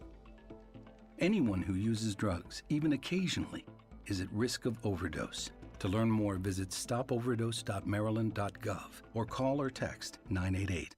Oh, honey, we better stop for gas soon. Let's pull into that Royal Farms. Ugh, gas is so expensive. Nope, it'll be cheaper than you think. Why's that? I signed up for Rofo Pay on the Royal Farms app. Now we save 15 cents per gallon at all Royal Farms. Wow, that'll save us a ton of money. I love you more every day. Well then, don't get a speeding ticket this trip, okay? Sign up for Rofo Rewards and upgrade to Rofo Pay and save 15 cents a gallon on gas for a limited time. Real fresh, real fast. Royal Farms. Craving that classic New York deli experience? Look no further than the new Atman's Deli in Baltimore's Harbor Point. Corned beef piled high, hand-rolled bagels, and something different. A bar! Atman's has food and drink specials every day. Now open for breakfast, lunch, and dinner. Dine in, grab takeout, or hang out at the bar for the next O's game. Atman's Deli, an authentic taste of Baltimore tradition since 1915. Find us at Harbor Point or visit atmansdeli.com. What company has the expertise to make your home healthier by purifying your air and killing all viruses, allergens, and bacteria? A.J. Michaels, Heating and Air Conditioning in Baltimore and Annapolis. AJMichaels.com. Hungry? With 7 locations throughout Maryland, Glory Days Grill is always right around the corner. They have wings, burgers, salads, sandwiches, and drinks to satisfy everyone, as well as tons of televisions and sound delivered right to your phone. Glory Days is the best place to watch football or whatever your favorite sport is. While you're there, be sure to check out Goose Flight's Lager, named in honor of legendary Raven Tony Goose Siragusa. $2 of every can is donated to the Goose Flights Foundation. Glory Days Grill. Great food, good sports. One of the things that's definitely wrong with this country is that this dude still has a job somehow, some way. Glenn Clark. All right, back in here on GCR as we continue along on a Monday edition of the program. Jeremy Conn will join us in a little bit, and Steve Johnson will check in with us in just a second. Continue to get me your 3 up and 3 down for the Baltimore Orioles for the week that was. And again, the Orioles open up a series against the Blue Jays tonight. It's a Corbin Burns night, so it seems like a pretty good night to get to the ballpark. Weather looks like it's going to be good today after another miserable weekend weather-wise. I think I read somewhere on Twitter that like 17 of 19 weekends, something like that, there's been precipitation in Baltimore this year. Stupid. That sounds right because I feel like it sure as hell feels right. Every lacrosse game, it's been a brutal start to the year. Yeah, Jose Barrios and Corbin Burns tonight at 6:30 in the first of the 3-game set between the Orioles and the Blue Jays. Let's talk a little more Orioles right now. This man, my kids now know him as Coach Steve, although they might as well start calling him Saint Steve, given everything he put up with when my dude showed up at Optimal Baseball Performance in Bel Air recently. He is, of course, our friend, former Orioles pitcher, the great Steve Johnson, back with us now here on GCR. Hey, buddy, how you doing? What's going on? Hey, man, I owe you big time for putting up with all that nonsense. So they were good. They were perfectly fine, dude. First of all, you have no idea how much they love that, and like the idea of as you know, like practice for a 9-year-old and a 6-year-old is not like something that I normally can get them to get all that excited about. Right. But like they raved about, and they have asked like every day, when can we go see Coach Steve again? And I'm like, I'm working on that. We're gonna figure that out. We'll make that happen. And I will also tell you now, doing it in one motion is still a struggle. My 9-year-old is trying to like get strong and load up when he throws, but he'll field the ball and he'll go through like a 3-step motion. Like he can't do it all in one. I'm like, all right, you have the right idea. You just got to speed it up a little bit. it's always tough for them to figure it out, but you allow them to do it on their own, and you give them some steps to go through, and they'll get it. Oh, dude. And he has legitimately introduced the leg kick when he's pitched, and it's been extraordinarily helpful. So, awesome. I know you and I have talked about optimal baseball performance a lot over the years, but I can now, offer a testimony for everybody. Dude, it is worth it. And this was just our first trip up, and I'm telling you, it has already impacted my 9-year-old and my 6-year-old in a big way. So, strong push for if you've got a kid. And typically you were telling me the programs are probably for kids a little bit older than that, right? Yeah, I mean, right around the younger ages, sometimes you're just looking for some sort of, starting point to see where they are. Obviously, all kids are different, and so I try and tell a lot of parents is that sometimes we start as early as they need to start, but something to just something they can go home and practice. Starting point for the parents to kind of look for, and then obviously as they get older, we can get more advanced as they continue it. But the one thing is that they have to enjoy it. If they don't enjoy it, then they're not going to do it. So if we can get them to enjoy it, then they'll go home and practice, and they'll get better. And then obviously they get better, they have fun, and that's kind of the whole point. They really, really enjoyed it. It was it put a big smile on my face seeing how much, and they keep talking about it. It's all they talk about is Coach Steve. They want to tell everybody about the time they spent with Coach Steve. So, well, I appreciate that. That's awesome, man. It's obviously awesome. shows that they enjoyed it, which is all that I want. All right, let's talk a little bit about, dude, we've been talking so much about Craig Kimbrel these last couple of weeks, and I was just talking to our old friend Caleb Joseph last hour about this. Nice. He had a line, and he said he didn't remember who it came from originally, but it was, "Don't let a star fall on you." And I thought about it for a little while because, I don't think we're there yet. I don't think we're where the Astros were with Jose Abreu. We're like, dude, it's over. It's over. It's not over for Craig Kimbrel, right? He turned around this weekend and was great in 2 really high-leverage spots that just happen to not be safe situations. My thought process is I think in order to win a World Series, you want your closer to also be able to be a workhorse for you and take on a big workload. And if that's what you're worried about with Craig Kimbrel, I still think he can be a very helpful piece and a good leverage arm that you need a lot of. In order to win in the postseason, you're going to have to turn to guys in the 5th inning a game, the 4th inning of a game when things get hairy. But I just feel like the closer should be a true workhorse, and I'm inclined to try to figure out if Yennier Cano might be able to be that guy in the next few weeks going into the trade deadline. Is that a crazy thought process? Should they just show deference to Craig Kimbrel because of everything he's accomplished? Well, I like what they're doing. They're putting him in some lower leverage situations here and there just to kind of take a little bit of pressure off him. But I think what really got him was to start the season. I think he pitched in 6 out of 9 games. And when you're winning as much as you are, and they're not blowing anyone out a lot of the time, they're playing a lot of close games just like last year. And you need your closer a lot of times. I mean, I think that they should probably work in a more a dual closer, situation where you just split it up a little bit more instead of just going treating it like a Felix Bautista where you just throw him in there because he's who he is, and he's younger and has the ability did have the ability to kind of do it more often, but he had his struggles too once he pitched a lot. So he'd walk a few guys, he'd get out of it, but he wasn't 1, 2, 3 every single time. And I think just watching, Kimbrel pitch the last couple of times, it's not like he's missing huge. I mean, very close pitches here and there that could go either way. And the situations haven't worked as well for him, but it hasn't been an absolute disaster.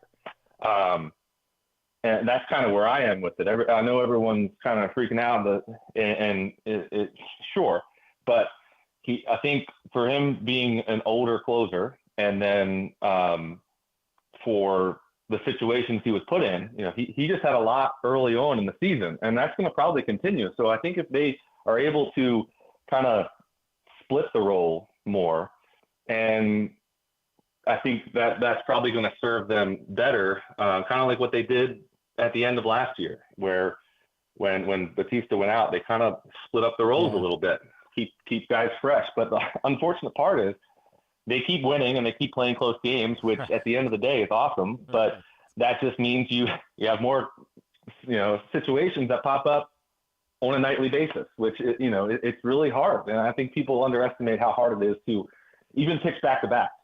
Even though it's one inning, it's like those guys are throwing really hard. And, sometimes the difference between, I know people talk to me, my arm felt the same sometimes at 7 innings, 100 pitches, as it did, 20 pitches or 15 pitches in 1 inning. And it felt the same the next day. So,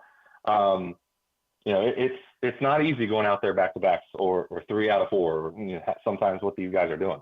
And I don't call it, dual closers. Some people would say closer by committee. I feel like part of the role of the closer is what it does mentally for the rest of the team.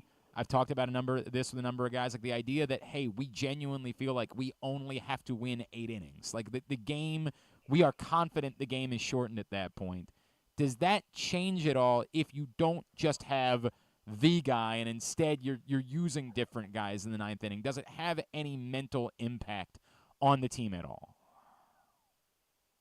I think if things have not gone smooth, or a blown save has happened on a regular basis where it's happened multiple times in the week, then it's always going to be in the back of your mind. I think that's one of the reasons I say it all the time. I think baseball is one of the greatest sports, is because you have to get all the outs. Yeah. There's no wasting the clock. There's none of that. And that last inning is a completely different inning than all the others. You see it on a nightly basis around the league.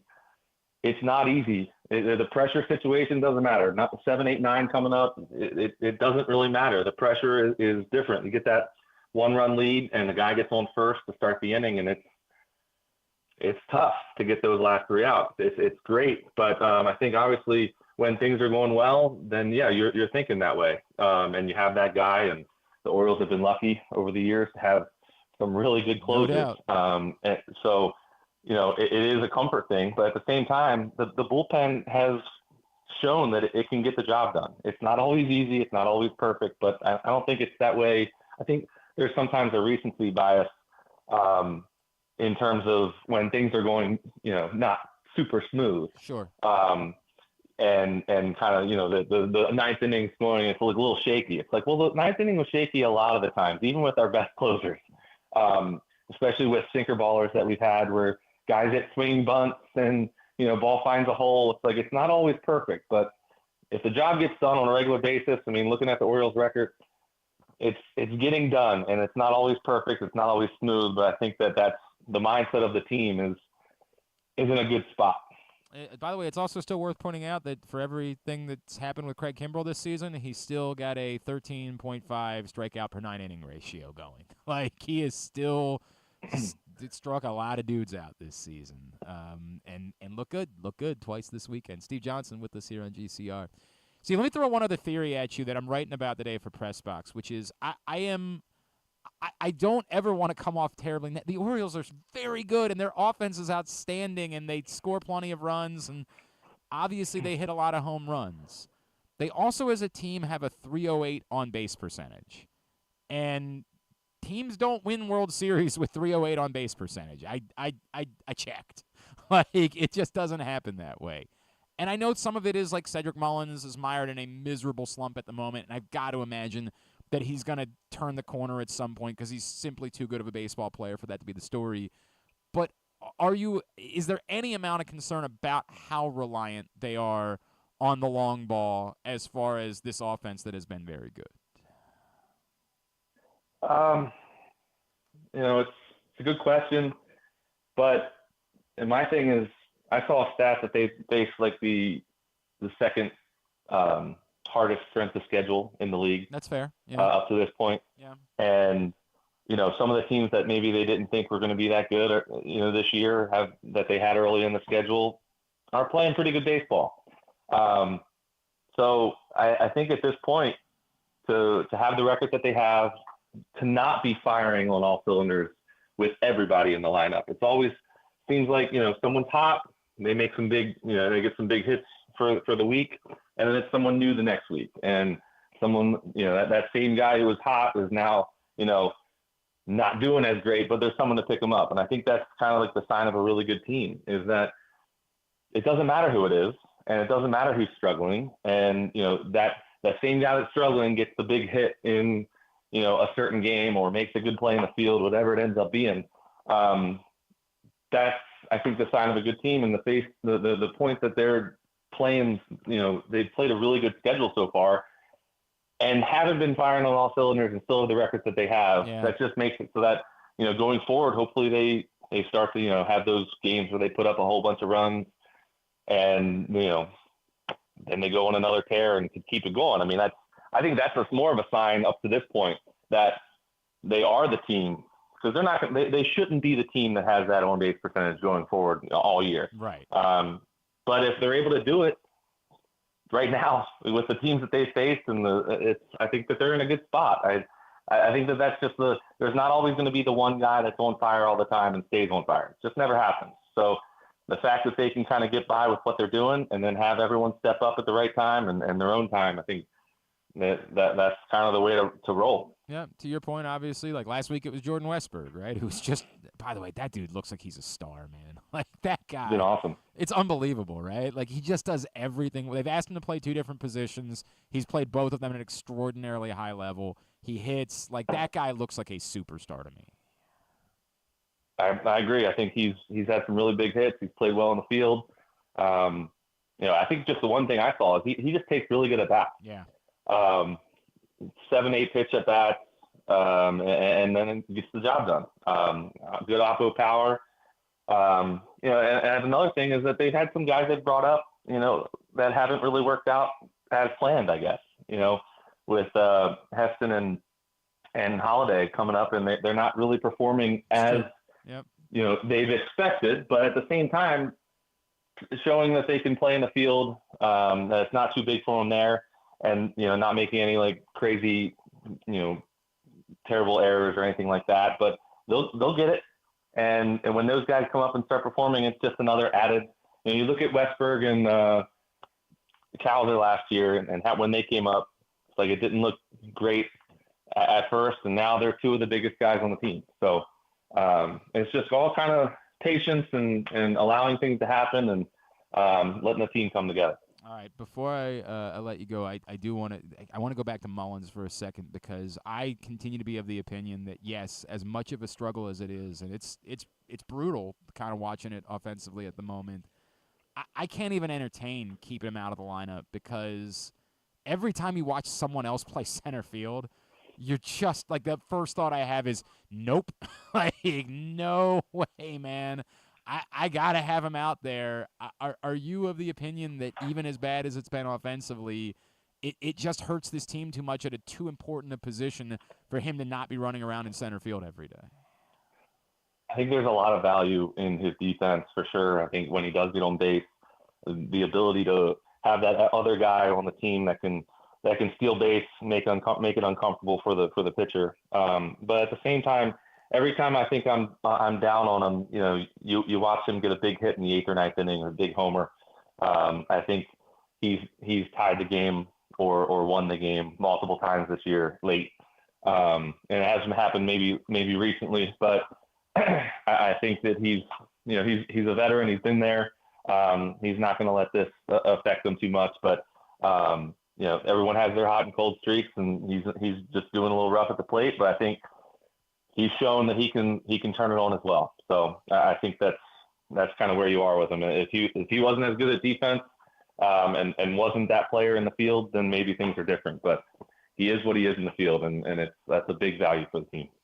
All right, so I'm gonna put you on the spot, Steve. I don't know if you saw it. Taylor Swift was wearing like a Chiefs dress this weekend at a concert, like pure on, not even trying to hide it. That's the Ravens' next opponent, so I feel like it's time to do the right thing and just say no more Taylor Swift at Optimal Baseball Performance for the next few months, right? Like that's the way it's got to be, Like as a man who I know how badly you love the Ravens, you couldn't possibly allow that type of negativity in your world, correct? Look, you know what? Taylor is Taylor, and the Ravens are the Ravens. I separate the two when it comes time for Ravens Chiefs. It's all Ravens, but after that, I really don't care who she supports. So I tried. We're good. I tried. All right, remind everybody how they can get in touch with you, find out more about Optimal Baseball Performance. Optimal Baseball Performance up in Bel Air, just kind of helping kids enjoy the game, get better, hopefully produce a little bit on the field. Dude, and again, if you want it, what's the website? Because I've had like 20 people ask me since then, and I always have to go back and check again to remind people. and then I want to give them a phone number, and then I went to the website and it was legitimately your cell phone number that was on the website, and I was like, can I give that out? I guess it's on the website. I'm in the process of switching that, but it was my phone number for a bit. But I would say you can get optimalbaseball.com, but then best case is send me an email at optimalbaseball@gmail.com. That's kind of the best way for me to be able to. It doesn't matter when. I can kind of send an email back. Even while I'm training, kind of send like something to respond to them. So that's probably the best way. But either way, they can get all the information at there's Facebook's Optimal Baseball. It's all Optimal Baseball. I cannot recommend it enough. And you really have made an impact on my kids, and we can't wait to get them back up there to see you and maybe get them into a longer program. Certainly for my older son, I'm looking forward to it. Always appreciate you, brother. Thank you for taking the time for us this morning, man. Yep, appreciate it. Have a good one. It's our friend Steve Johnson. This is straight shoot, man. This is not me saying it because Steve's a friend. This is not. I am telling you the impact that going up there had on my kids. Real, and it has translated and it has mattered. And you guys have heard me talk about like how significant it's been for me watching my kids kind of fall in love with baseball, and how special that's been and what it's done for their confidence and the joy that they have from it. Man, just one afternoon spending time up at Optimal Baseball with Steve was massive for them. And that's what he told me, too, when I was talking to him about it. He's like, dude, just get him up here once, and we'll go from there. Just once will do a lot for him. I was like, all right. You can go ahead and call Jeremy. We don't have to. We can take a break afterwards. And I was like, all right, we'll give it a shot. And he was 100% correct, and I greatly appreciated it. It has been very, very impactful. All right, today's show is also brought to you by Sports and Social, the best place to watch all of the big events, all the playoff action, all of the fights. It's at Sports and Social, live casino and hotel Maryland. Just steps away from the FanDuel Sportsbook. The massive media wall, great food, specials, drink specials during all the big games. Sports and Social, inside Live Casino and Hotel Maryland, the best place to watch all of the big games. All right, it's Monday. That means that we're going to catch up with our friend Jeremy Conn, 105.7 The Fan, Big Bad Morning Show. And he's got a Telegram service as well he'll tell you about in a second. Hey, brother, how we doing? Everything good? Good, man. What's up? I don't want to be too downer about this. I couldn't listen last week, and I know how important it was, and I know how meaningful it was because everybody's told me. It was triggering. Yeah, for but me. I text you what was going and on that's, too. Like, and honest to God, after you told me that, it was too triggering for me, and I don't want to. Yeah. I don't want this to end up sounding like I'm trying to marry you, but like that's how much I love you. And I didn't really know that I wanted to hear you talk about it, truth be told, because it's a really weird conversation. So if anybody didn't hear it, a little over a month ago, I almost killed myself. I was going to hang myself in my bathroom, and like a lot of people, I know that kind of gives you the wait a minute, what? And I've talked about my depression, but it's something that's gradually gotten worse over the years, and I'm in therapy now. I'm seeing a psychiatrist now. My medicine got changed, all that and more. And I mean, the main reason I told this story, I've always tried to be an open book, and I've tried to talk about things, even if they're embarrassing, because everybody goes through them. This was probably the most difficult thing I had to talk about because it took me a while. Like usually when something happens, like I told the story about my wife catching me masturbating, right?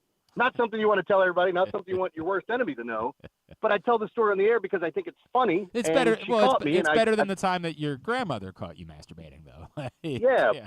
But my wife caught me masturbating to pictures of my grandmother. That really that, weird situation. It explains now that's over the top? Okay. Sorry. But I think welcome to the roast of Jeremy Conn. Yeah. But I think most people would look at a guy like me and say, nah, he wouldn't do that. And what does it mean when you say almost? Like, I saw myself in the mirror and immediately was like in shock and awe of what was going on, because like my brain does not turn off. And one of the reasons why, like when we talk about being in my spaceship and medicating and things, is so I can settle down and like ease, like just gradually get comfortable. And I don't know why this happened later in life, but I started getting panic attacks and had anxiety when I never had it before. And I don't know what's going on. And it's not like rolling your ankle, because I don't know how to fix it. So I finally had to get help. And I guess the point I'm trying to make is like, be nice to everyone, because you never know what anybody's going through, and check in on your friends. That's it. That's all I wanted to say. I really appreciate the fact that you guys are willing to talk about it. I genuinely think that it impacted a lot of people's lives. And I say it to say, like, I just didn't want to hear you talk about it, because it scares me, right? Like, it genuinely scares me, and that's how much I love you.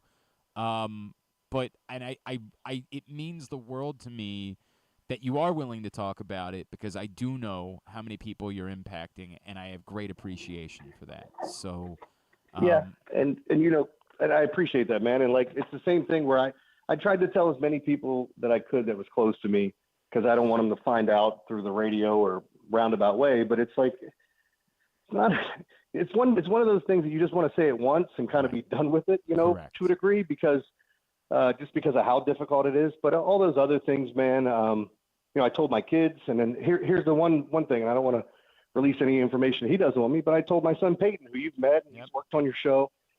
And then Peyton told me some stuff about him, which as a dad now, I'm happy that I know that, because he's going through some of the same things I went through. So, I mean, you just never know, man. Like, did you tell him about the tranny that you were dating and the comedy special that you did? Because it sounds quite like a scene right out of Baby Reindeer, the two of you. He knew about that ahead of time, because he called her dad. So That's nice. It was nice. Yeah. Are we allowed to say tranny anymore? I'm sorry if I'm not supposed to. I'm sorry. I don't think so. All right, I'm sorry. I'm very sorry. I don't want it to be that. I definitely didn't mean it in a derogatory way. I was just trying to, reference the Baby Reindeer show. I definitely want to make sure I clarify that, because that was not my intent whatsoever. I don't know how. I look forward to winning this competition. Yes, exactly. Right. Exactly. But no, I appreciate you, bringing it up and talking about it, and the kind messages I got. I have people checking in on me every day. I probably have people checking in on me too much, if that's a thing. But it's as silly as it sounds, it's probably needed. All right, can I? Let's get into some dumb stuff, and then we can talk some baseball in a second. Yeah. Do you get your wife a Mother's Day card? So I did not. Well, so first off, my wife she's not a mom. Stepmother. Right, yeah. But she's not a mom. Well, so I do most years, but so this was one of the weird years for me, where my stepmother's in right outside Virginia Beach. My mom was out of town working. She works for a medium, which is such a weird thing. But anyway, she was out of town. And then when my wife got off work on Saturday night, I said, hey, I want to take you to dinner or do something for you. And she's like, no, I don't want to. I just want to save money. Let's just do something in Denver. Bless her. We leave for Denver on Wednesday. And it's the last time I let her book a trip, because we fly to Miami before we fly to Colorado. That math makes all. You say that. One year I was going to New Orleans, and somehow the layover was in Detroit. I'll never understand in my life.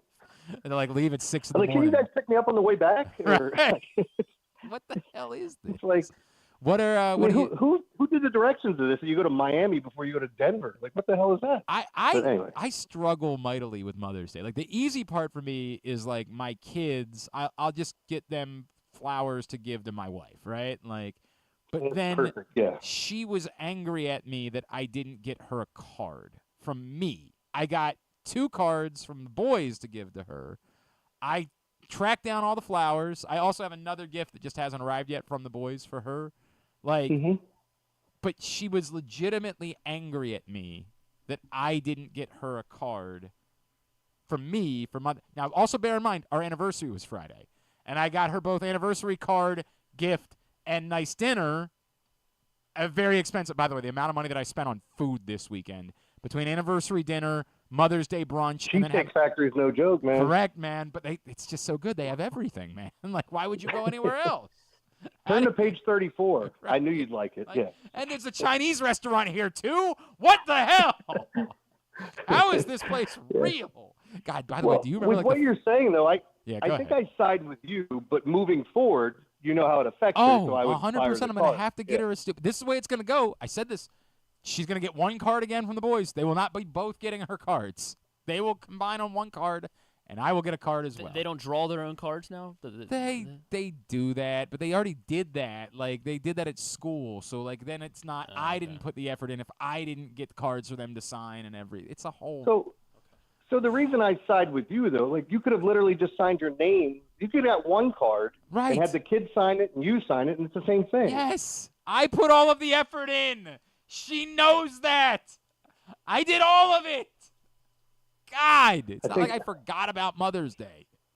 Christ. You're not allowed to repeat this, but I think she's overreacting. Thank you. Yes, I'll never say that. But you're not allowed to repeat that to her, because if you say that to her, I'm going to deny it. Right, if it comes up in side with her. conversation, 100%. You'll be like, no, Mrs. Clark, you have a great point. You have a really I'll turn into Shaggy real quick. It wasn't me. It just just keep saying it over and over again. Do you remember the first time you ever went to a Cheesecake Factory and, like, the world that you walked into and how much it changed your life in that moment? And then do you remember the shame that you felt the first time you heard someone making fun of a Cheesecake Factory? Because to you were like, hell yeah, that Cheesecake Factory's fine dining.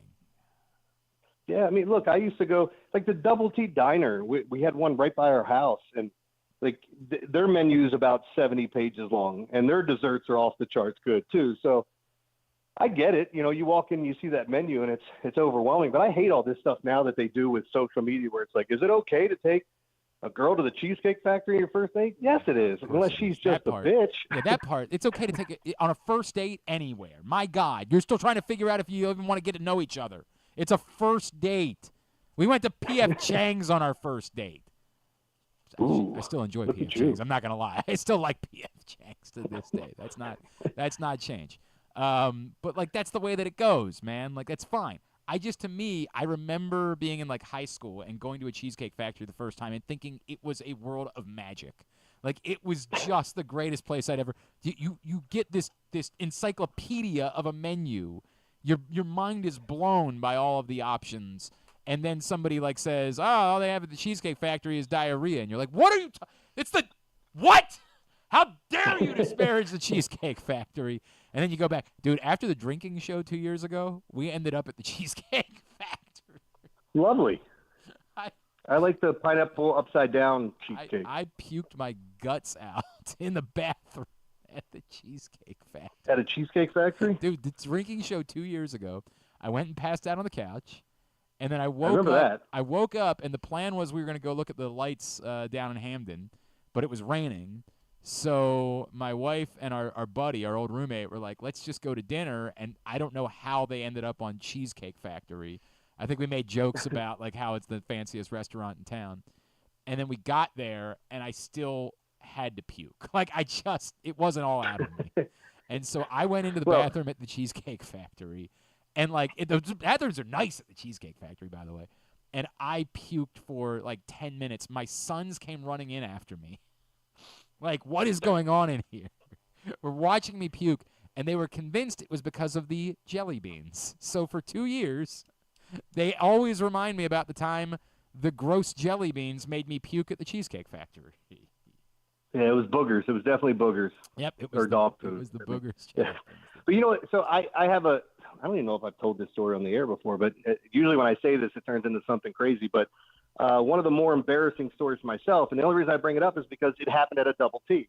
Okay. So, and I'll try to be as brief as I can with this. So my mom went to Costco, right? So she goes to Costco, she comes back to the grocery store. When your mom did that, what would you want to do? I would want to try one of everything she just brought home. Like 100%. I want to open up every bag. So I started eating pickles, and then I think I had 3 gigantic pickles, and then ate a bowl of, like, cookie dough ice cream. And I was holding down my brother and belching in his face, and it was like the nastiest smell that you'd ever want to. Yeah. So then all of a sudden I get a text from a buddy saying, hey, we're going to the Double T. Do you want to go? They were out looking for chicks, right? So we go to the Double T. My stomach is doing backflips. I didn't order anything to eat. I just had a Coke. And then I tell one of the guys, like, hey, I got to go to the bathroom. And look, you got to mind you, I was a young kid. So immediately just imagine someone backing into a stall and pulling their shorts down and just salad shooting all over the wall, man. I covered everything, the entire, like, as soon as I got my shorts off, like, I just crapped everywhere. And then I look at it and I'm going, oh my God, I got to clean this up. There's no way I'm cleaning this up. I didn't drive here. I don't know how late we are. And then I just kind of said, I'm really sorry, and then walked away. So fast forward a few minutes later, my friend's got to get up and go to the bathroom. My best friend, who I grew up with, he goes to the bathroom, and then all of a sudden we're kind of like waving hi to these girls. We want to go over and talk to him, and he comes out, and I'm like, dude, he was wearing a white shirt, so you can imagine. Yeah. Dude, what's all over your shirt? Oh, God. And he goes, I don't know. And so all of a sudden he starts scratching it and sniffing it, and he goes, oh my God, it's poop. And I said, dude, that's my poop. Did you go in the last stall? And like, he was covered, it was all over the back of his shirt. And so the one guy who wanted to go out and hit on chicks, he wanted to go home and change his shirt. So obviously they got in a huge fight and we all went home. So yeah. Well, I don't know how. I have no idea where we go from here. I have no. Wait, did you want to talk sports? Nope, not really. Not really. Proctor was trying to tell me about what he does on Mother's Day. We're all. Yeah, man. It's Proctor Proctor said he wanted to go out like, and pick up chicks, so let's go to the Double T Diner. No doubt, that's the place. That's the spot. And spray it everywhere. Everywhere. I hope they never found out it was me. I went to the old Lodge Bar one night. Back on those Friday nights when you would we would do when after you turn 21, we would do like a happy hour at the piano bar from 5 to 8, and then we do another happy hour at like the Lodge Bar from 8 to 10, and we would somehow between 5 and 10 o'clock get completely hammered and pay like a total of $20 somehow in the process because we would just coordinate it perfectly to have a hosted happy hour at both venues. And at this particular night is when I learned that I had an internal blood clot. And the way that I learned it is that I looked like I was on my period. I had apparently a giant blood stain on my ass. On my ass. Nice. You have pictures? Oh, sorry. That's rough, man. So we're out. I'm hammered and I'm having a good time and we're like dancing and people are coming up to me like, dude, are you okay? And I'm like, what? I'm having the time of my life. It was the night. You're having the time of your life when you're time of the month. Correct. That's nice. It was the way that I learned. Yeah, it was the scene from Superbad, right? Like, dude, we're period bros. That's my girl. Yeah. Yeah. That's how I learned. I said somehow somebody finally wrangled me and was like, no, dude, there's a problem. Like, you have blood coming out of your butthole, and it's going everywhere. Yeah.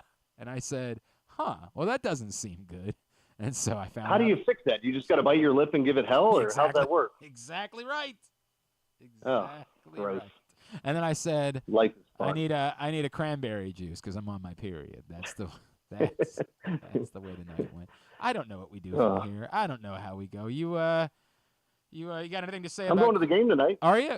Where are you with Where are you with Kimbrel after he had 2 good appearances this weekend? I mean, you're still going to keep trotting him out there. You're paying him if he's healthy. You're going to trot him out there until he makes you. But are you going back to letting him pitch the 9th inning after this? Yeah, if he has a couple good starts or a couple good appearances in the bullpen. But I'm not putting him in the closer's role until I feel like I've seen him have a few good in a row. But ultimately, I think you're trying to get to the point of the trade deadline, and you're making a move, and that's what you're doing. Because ultimately, they have way too much in the farm system that they can go out and get pretty much whatever they want. And I don't even think you have to give up the big dogs to get that. So we'll see. We'll have to wait and see what happens. But right now, I'm okay with it. I love what Jordan Westberg's doing.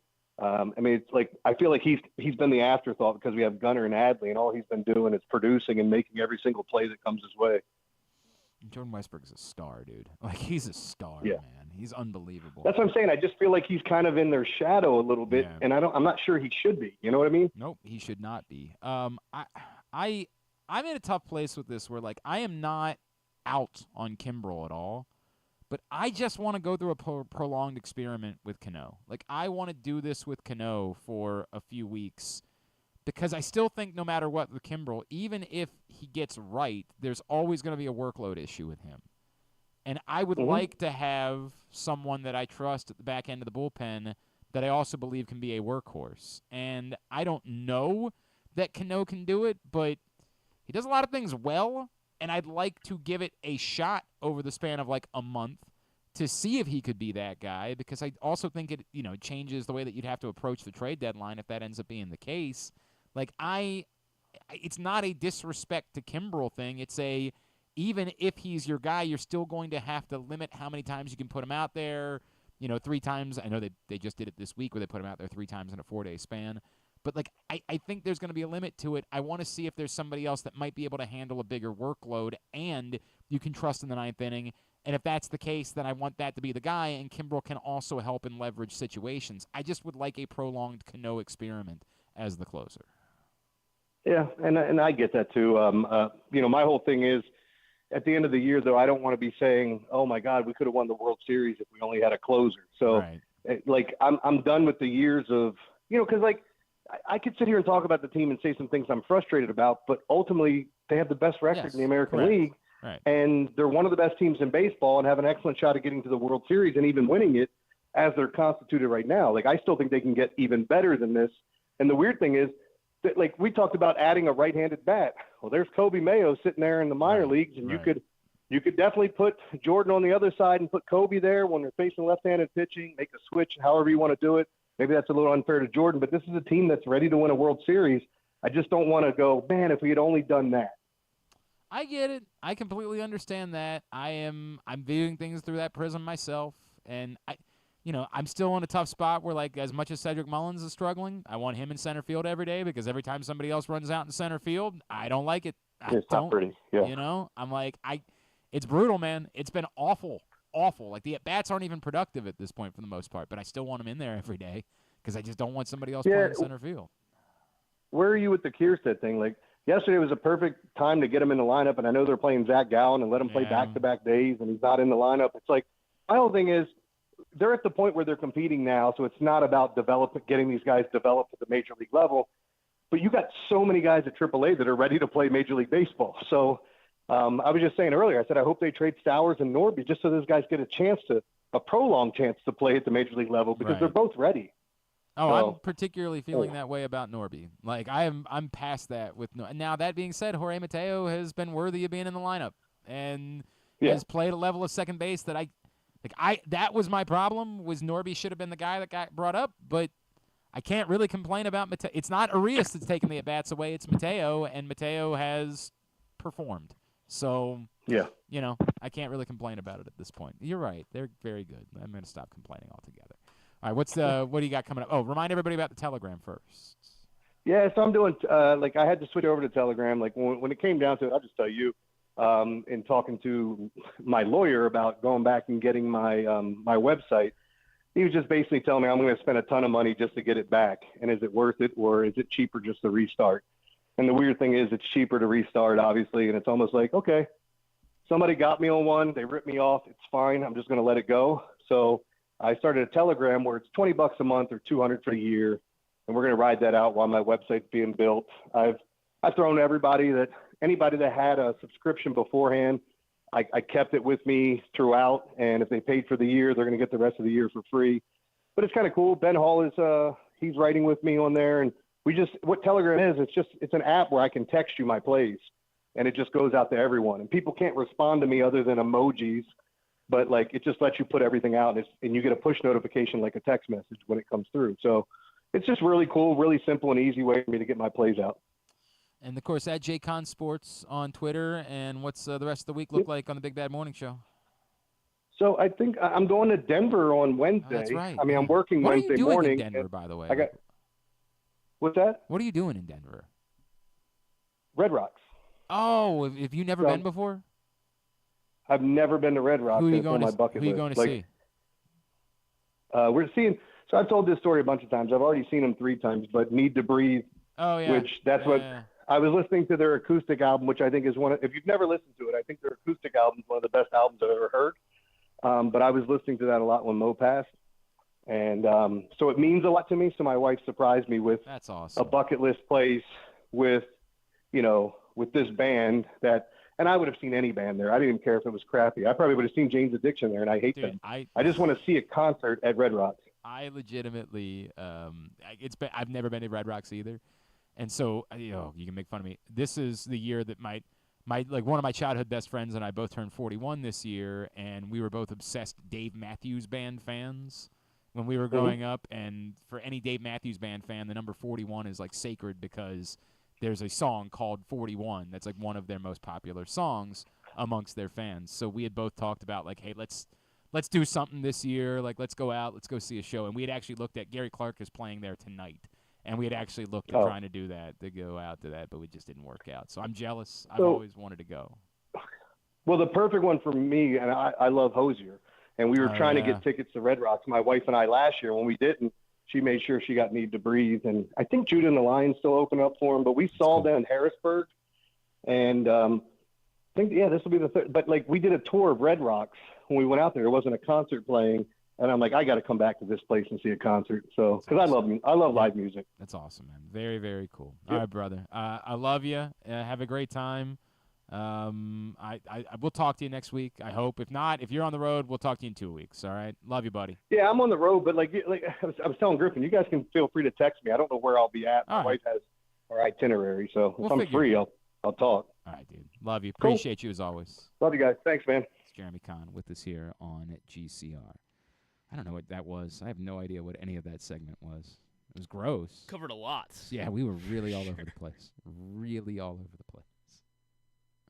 Hey, man, you tuned in. Like, it's on you. Are you mad at me? You made the decision. It's your choice. We come back in. We will get a tidbit, and we'll get two-bit or wind things down for a Monday edition of GCR. What company makes your home more energy efficient, purifies your air, kills all viruses, and qualifies you for $6,000 in rebates? A.J. Michaels Heating and Air Conditioning in Baltimore and Annapolis at ajmichaels.com. Whether your focus is luxury and comfort, convenience and technologically advanced connectivity, or sporty performance and aggressive styling, we've got the perfect Highlander for you. Check out buyatoyota.com for deals on new Highlanders from your local Toyota dealer today. The ultimate fan experience awaits you at Sports and Social Maryland. See how we're raising the sports bar with our massive 100-foot media wall featuring 40 HD TVs and a 47-foot big screen. Bet on your favorite teams and this year's biggest events at the FanDuel Sportsbook while enjoying your favorite beers and cocktails, plus our delicious takes on bar food classics. Visit Sports and Social at Live Casino and Hotel Maryland at Arundel Mills. Must be 21. Gambling problem? Call 1-800-GAMBLER. Discover one of Baltimore's hidden gems at Guilford Hall Brewery. Enjoy dinner in our spacious brew pub, sip a signature cocktail in our outdoor dog-friendly beer garden, or take a tour of our brewery. Discover your new favorite local craft beer. From crisp lagers to hoppy ales, there's something for everyone to enjoy. Pair your brew with delicious appetizers and entrees. There are options for the whole family, but you have to try our fan-favorite giant pretzel. Guilford Hall Brewery, where every sip is a celebration. Visit us online at guilfordhall.com. The latest edition of Press Box is available now. On the cover, Luke Jackson profiles Grayson Rodriguez, talking to people who have been part of his path as the Orioles hope he'll become their next homegrown ace. Also inside, we remember legendary Maryland basketball coach Lefty Drizel with stories from legends like Roy Williams and Bobby Cremins about what it was like to go up against the old left-hander. Press Box is available at over 500 locations around Baltimore, including 60 Royal Farm stores. You can also find the best daily coverage of the Orioles, Ravens, and Terps at PressBoxOnline.com. The drug scene in Maryland is changing. Fentanyl and xylazine are being added to street drugs, and you may not even know it.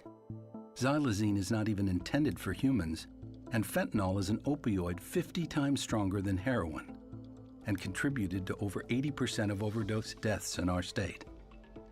Anyone who uses drugs, even occasionally, is at risk of overdose. To learn more, visit stopoverdose.maryland.gov or call or text 988. The Ed Block Courage Award Foundation has been working in partnership with the NFL for 46 years to support abused, neglected, and at-risk youth across the country. partnering each team with a children's facility or program that supports the well-being of those in need. Annually, one player from each team is selected by their peers to receive the Courage Award for their inspiration on and off the field. Learn more about how the Ed Block Courage Award Foundation makes a difference, and be sure to check out their latest podcast and web series episodes at edblock.org. Contrary to what some people believe, I actually like this guy when he sleeps. Glenn Clark, talking sports.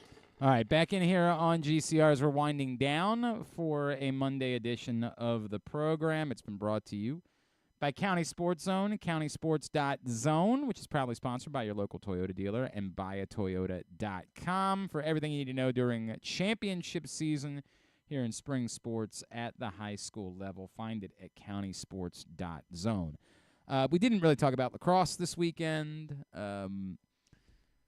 Good and bad. Obviously, a bummer last night. Towson looked like they were game. They had the lead at the half. It was 9-8. They were playing really well, and then it just kind of all came apart there in the third quarter. They lose 20-15 to Syracuse. Hell of an effort. Certainly did not want to play a game where there were going to be 35 goals scored. That was not going to be favorable for Towson. But, great season, and clearly they were not embarrassed whatsoever. Alex Rochelle had the highlight of the game, too. That's true. Yeah. It's true. It was a weird weekend because all of the home teams won.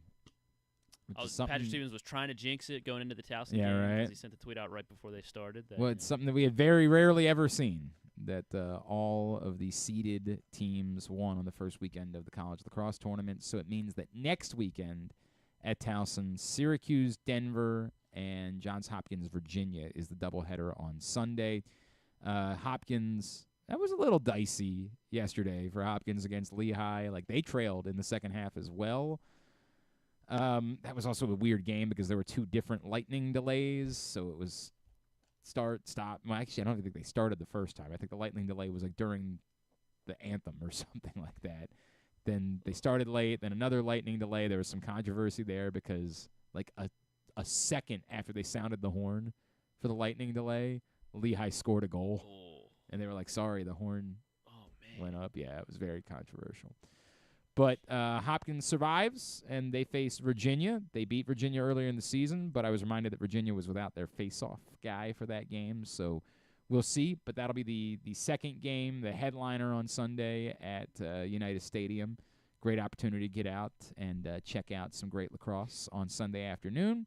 And on Saturday, Maryland will take on Duke after Maryland raced out to a huge lead on Saturday night against Princeton and never looked back.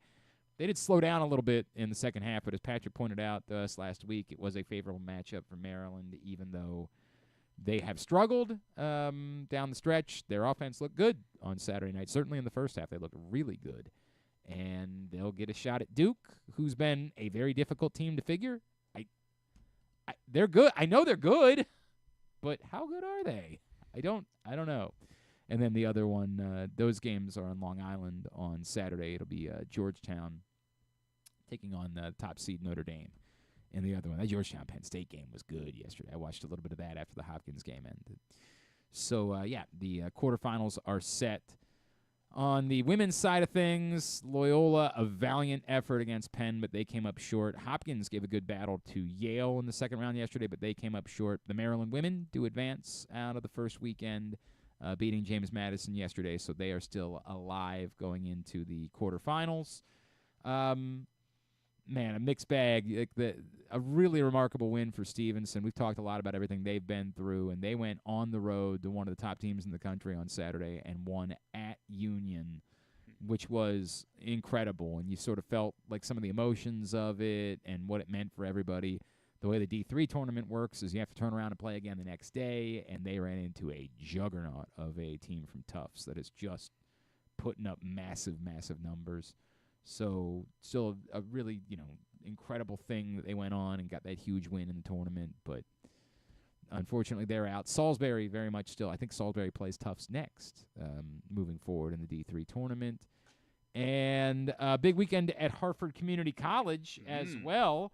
Congratulations to our friends, the Fighting Owls of Hartford Community College. They've hosted the tournament or the championship twice. And they've now won the championship twice. Congratulations to Hartford Community College as they defeated Essex. And they have won What back company, to back. what company makes your home more energy efficient, purifies your Good? air, kills all Maybe we should, viruses, and qualifies you for let's not 6 do that. Well, that's yeah, not, probably. that's not good. Probably. Back-to-back junior college national championships for Hartford as they defeated Essex yesterday in order to win a second straight national championship. So congratulations to our friends up there. And I think that covers it for the weekend in lacrosse. Congratulations. You're at Gettysburg, right? How did they do? I did not have a Gettysburg game. I was a game that was being hosted, again, because the D3 tournaments. That's right. Okay. They played back-to-backs. I had Farmingdale State and Trinity. It was not good. No? Trinity won 20-0. It was a very brutal game to have to broadcast. 20-0. Yeah, very. I can't It even. was 10-0 before there were 10 minutes gone in the game. Which was nice because then it was a running clock. In women's lacrosse, you get the running clock when it's a 10-goal game. That's not terrible, so I did appreciate that. But then it was very awkward for trying to describe anything because they had to play again the next day. All they were doing was just holding the ball until the end of the shot clock, and rough. You just rough. start talking about the weather and you do all you got lots of tricks Saturday that you pull edition out. of Glenn Clark Radio. Lots of tricks that you pull out in those moments, but they still can't fully prepare you for 20-0 in a playoff game. That's rough. And you got like all this content about you do all your work, all your homework, and you want to tell all these stories, but like you try to wait until somebody's like scored a goal or done something in order to tell the story. Oh, they're on the field. They that's exactly what you get to, and you get to the fourth quarter, and you're like, wow, I've prepared all of this information about Farmingdale State, and I've not been able to use any of it. All right, let's force it all in here. Farmingdale State established in 18. I didn't go that far, but like about the players, and then you start doing the bit. Well, it's still been a great season for Farmingdale State, and the other thing to build on. Yeah, and then you're like, they had this all-conference player. The other thing about they don't even have the ball. It's rough. You got all these. It was just rough. It was just a rough broadcast. But hey, man, they pay you nonetheless. Your compensation has nothing to do with how the game goes. Well, and they need the field after you. That's correct. It's correct. I showed up. Well, see, I had never done a women's game at Gettysburg. I didn't realize they used a different because the men's team plays in the football stadium. And that's not Towson, obviously. It's like it's like that at a lot of places where there's a specific at Maryland. There's a specific women's lacrosse facility. They use that for field hockey as well. So. Is soccer play there? No. No. Soccer plays. They have field their own. Yeah, field hockey. Maryland Curly Field is the soccer field, and they use that for men's and women's soccer. And then they have I believe they just call it the Field Hockey and Lacrosse Complex, is what they call it at Maryland. Wonder what they do there. Yeah, it could be anything really. Might be where they play Tiddlywinks. I'm not sure. But it's not. It's not like that happens at a lot of places where the women's lacrosse team plays on a different field. It's different sizes. There's reasons for that. Less lines that you have to put down on the field. It makes some sense. But I didn't know that. I just drove up to Gettysburg thinking I was going to the same place where I've called men's lacrosse before, and then I got there and I'm like, there's no one here. Well, that's weird. So then I just kind of wandered around campus a little bit until I saw. There's I was like, field over here. oh, there's people gathered over there. There's a chance that's where the game is. And I looked out and it was called Clark Field. I said, how about that? How about it? All right. That's lacrosse for the weekend.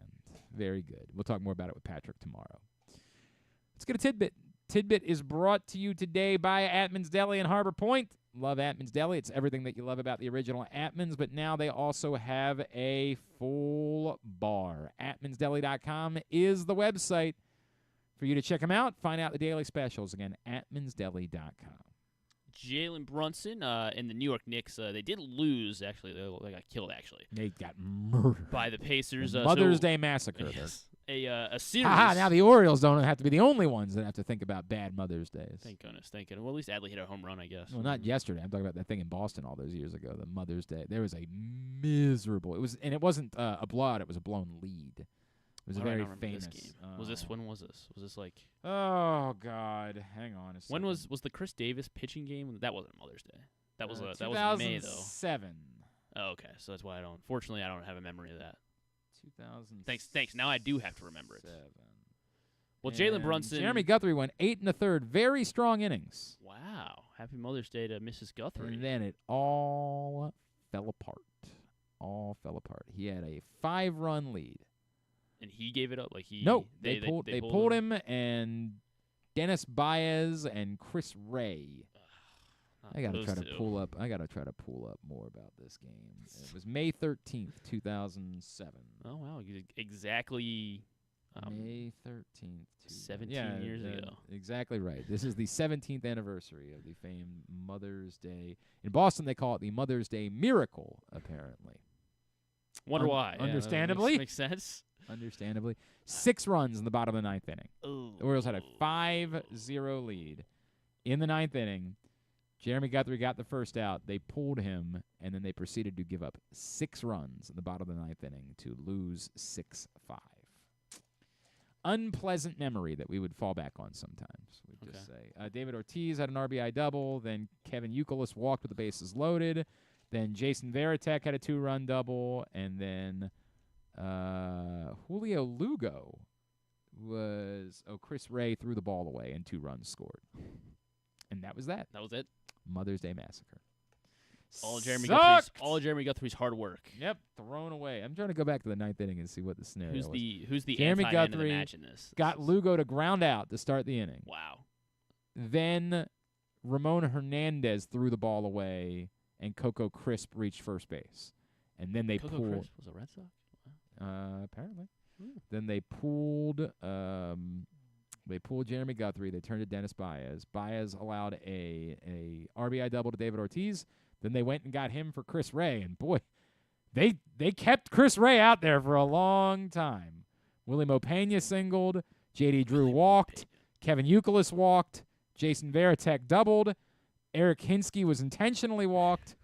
Then he did get Alex Cora to ground into a fielder's choice. So why did he stick with Chris Ray for this? I don't even remember who was the manager. What was their record at the time? They actually got off to a decent start in 07. They were 18-19 coming into this game. A little bit of hope. Maybe I guess that was the audacity of turning hope. point. This would have been right before, because remember, it was after 07 that they hired Andy McPhail. So. And then he acquired Adam Jones? He was the one who made the Adam Jones trade. Okay. That's when everything kind of started to turn. He made the Adam Jones trade. Was the turning point of the season though? This game. This made you realize. Oh, never mind. This isn't gonna be any different. Yeah, it was. They started with Sam Perlazzo as manager, then fired him and hired Dave Tremblay. And also, I want to believe that 07 would have been the famous 30-3 game against the Rangers. Was in the big 07 year season. Yeah, a lot of moments. Fun year. The 07 Orioles. Maybe I should stop complaining about the on-base percentage. Maybe I should just shut up. Go ahead. So Jalen Brunson failed to reach 20 points yesterday, unfortunately, in the New York Knicks loss. However, he did reach 20 points in his first 20 playoff games with the Knicks. It became the 3rd time that a player had scored 20 points in 20 straight games, 20 straight playoff games to begin their career with an NBA team, joining only other it's happened twice before. With a new team, specifically. Yes. LeBron. Not LeBron.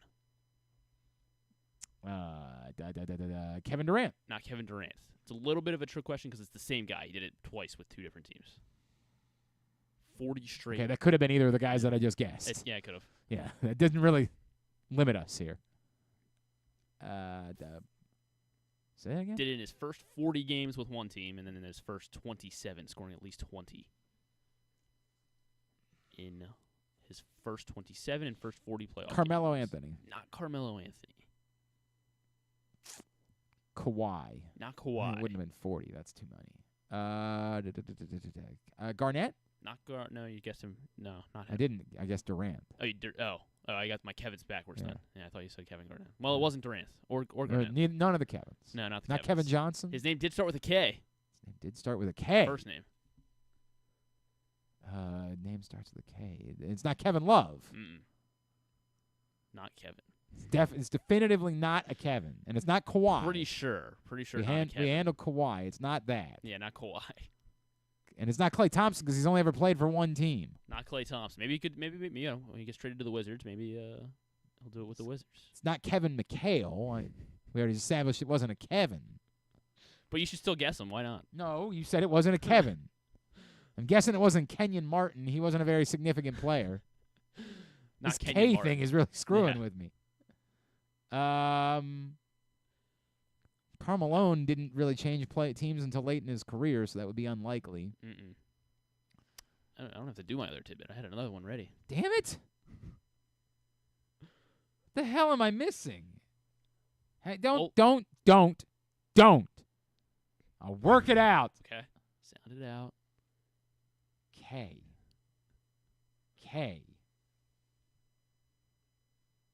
The hell? There's only so many names that start with K. It's not Kenny Smith. Not Kenny the Jet. It's not. I don't think it's. Oh, is it Kareem Abdul-Jabbar? It is Kareem Abdul-Jabbar. Son of a bitch. 27. I was thinking way too modern. Yeah. Way too modern. 27 straight with the Bucks, 40 straight with the Lakers. And Jalen Brunson ended at 20 with the New York Knicks after only scoring 18 yesterday. Right. Do you want the other one? Yeah, I guess we can hold it. Can we? I mean, yeah, right. might as well. All right. Might as well. Very good. Yeah. All right. Here's a tidbit. Or tubular. Correct. Okay. There is a place where tradition, family, and community gather, where the aspirations of talented young competitors takes root, and where the crossroads of history, culture, and renewal come together. This spring, experience America's newest and most innovative ballpark, Meritus Park in Hagerstown, Maryland, home of the Atlantic League Flying Boxcars. Plan your getaway today. You're welcome in Hagerstown, Maryland. All right, as we wind down for the day, here's what's coming up totally tubular-wise this evening. Orioles indeed open up their series with the Blue Jays. Tonight, 6:30 on Masson, Jose Barrios against Corbin Burns. It's also a free game on MLB TV if you live in the rest of the country. NBA playoffs, Celtics-Cavaliers, Game 4 at 7. Thunder-Mavericks, Game 4 at 9:30, both on TNT and True TV.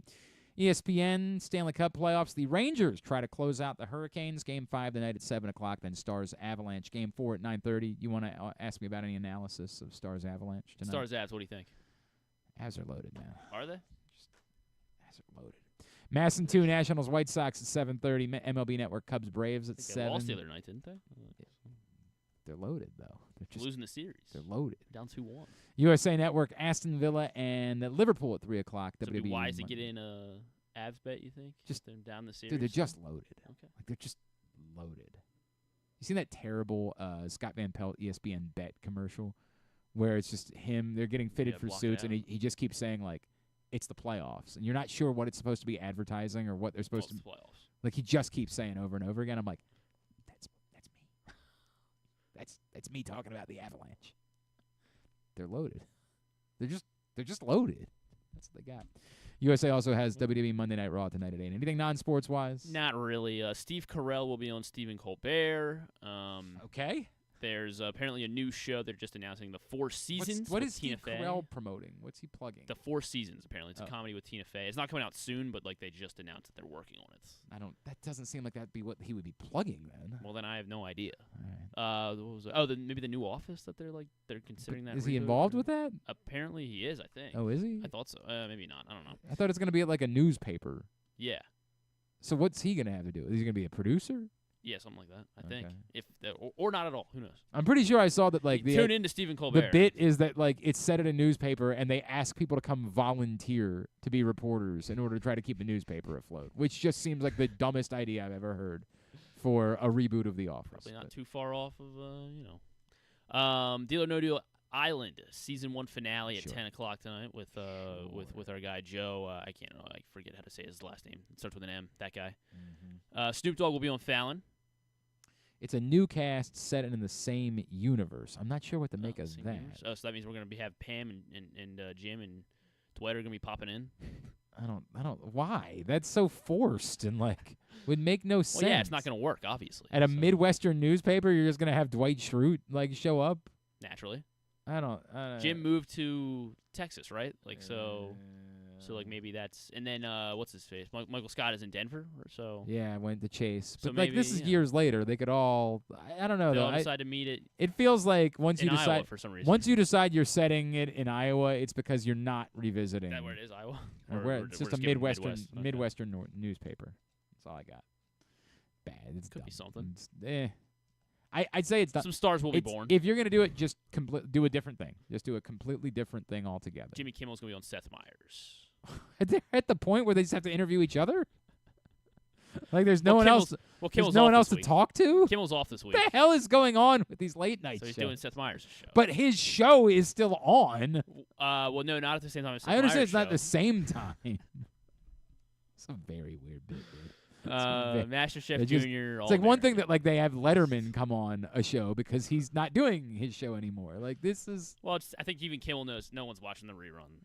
It's a very. It's a very. We've really. We know Fall Guys out. Like, We've really. We don't have to see Ryan Gosling. We've really kind of given up on Kimmel. Like we're just sort of open. These are the type of things you used to. You would not promote the other show. Like, Like maybe we're not going to talk about it. They're not even going to reference it. Then. Sure. You're just going to say, what's new? It's a weird bit, man. Got the week off. All right. So Kimmel's going to be out in New York. I don't know why. We used to have a deal like when somebody in radio got fired, I'd invite him over to come in and sit in with us and tell him you love him and let's see if we can't help you in your next spot.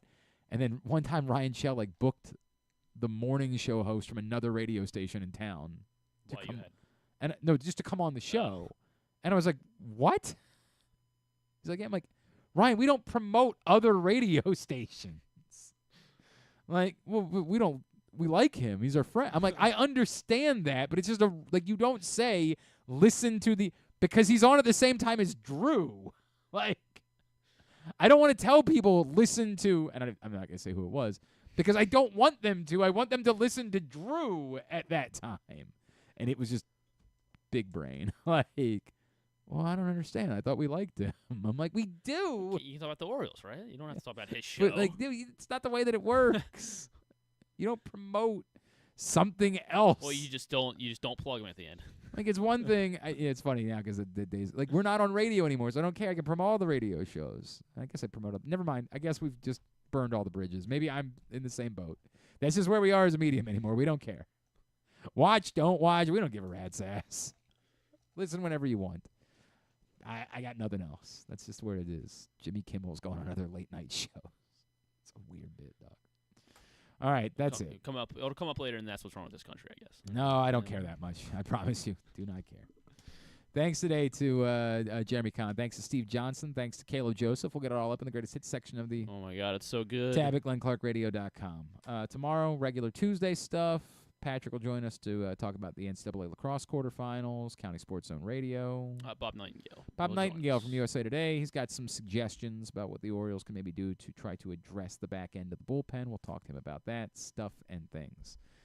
Thanks to everybody at PressBox, all of our great sponsors and partners, including Live Casino and Hotel. Visit Hagerstown in Washington County. Atman's Deli, A.J. Michaels, Guilford All Brewery, Royal Farms, Ed Block Courage Awards, HelpMyGamblingProblem.org, Costas Inn, MSAA, Maryland Jockey Club, Glory Days Grill, Baltimore Orioles, your local Toyota dealer, buyatoyota.com. Thanks to Griffin at Griffin_Bass. Follow us, Twitter, Instagram, and TikTok at Glenn Clark Radio. Have a great Monday evening. Go Birds. Duke sucks.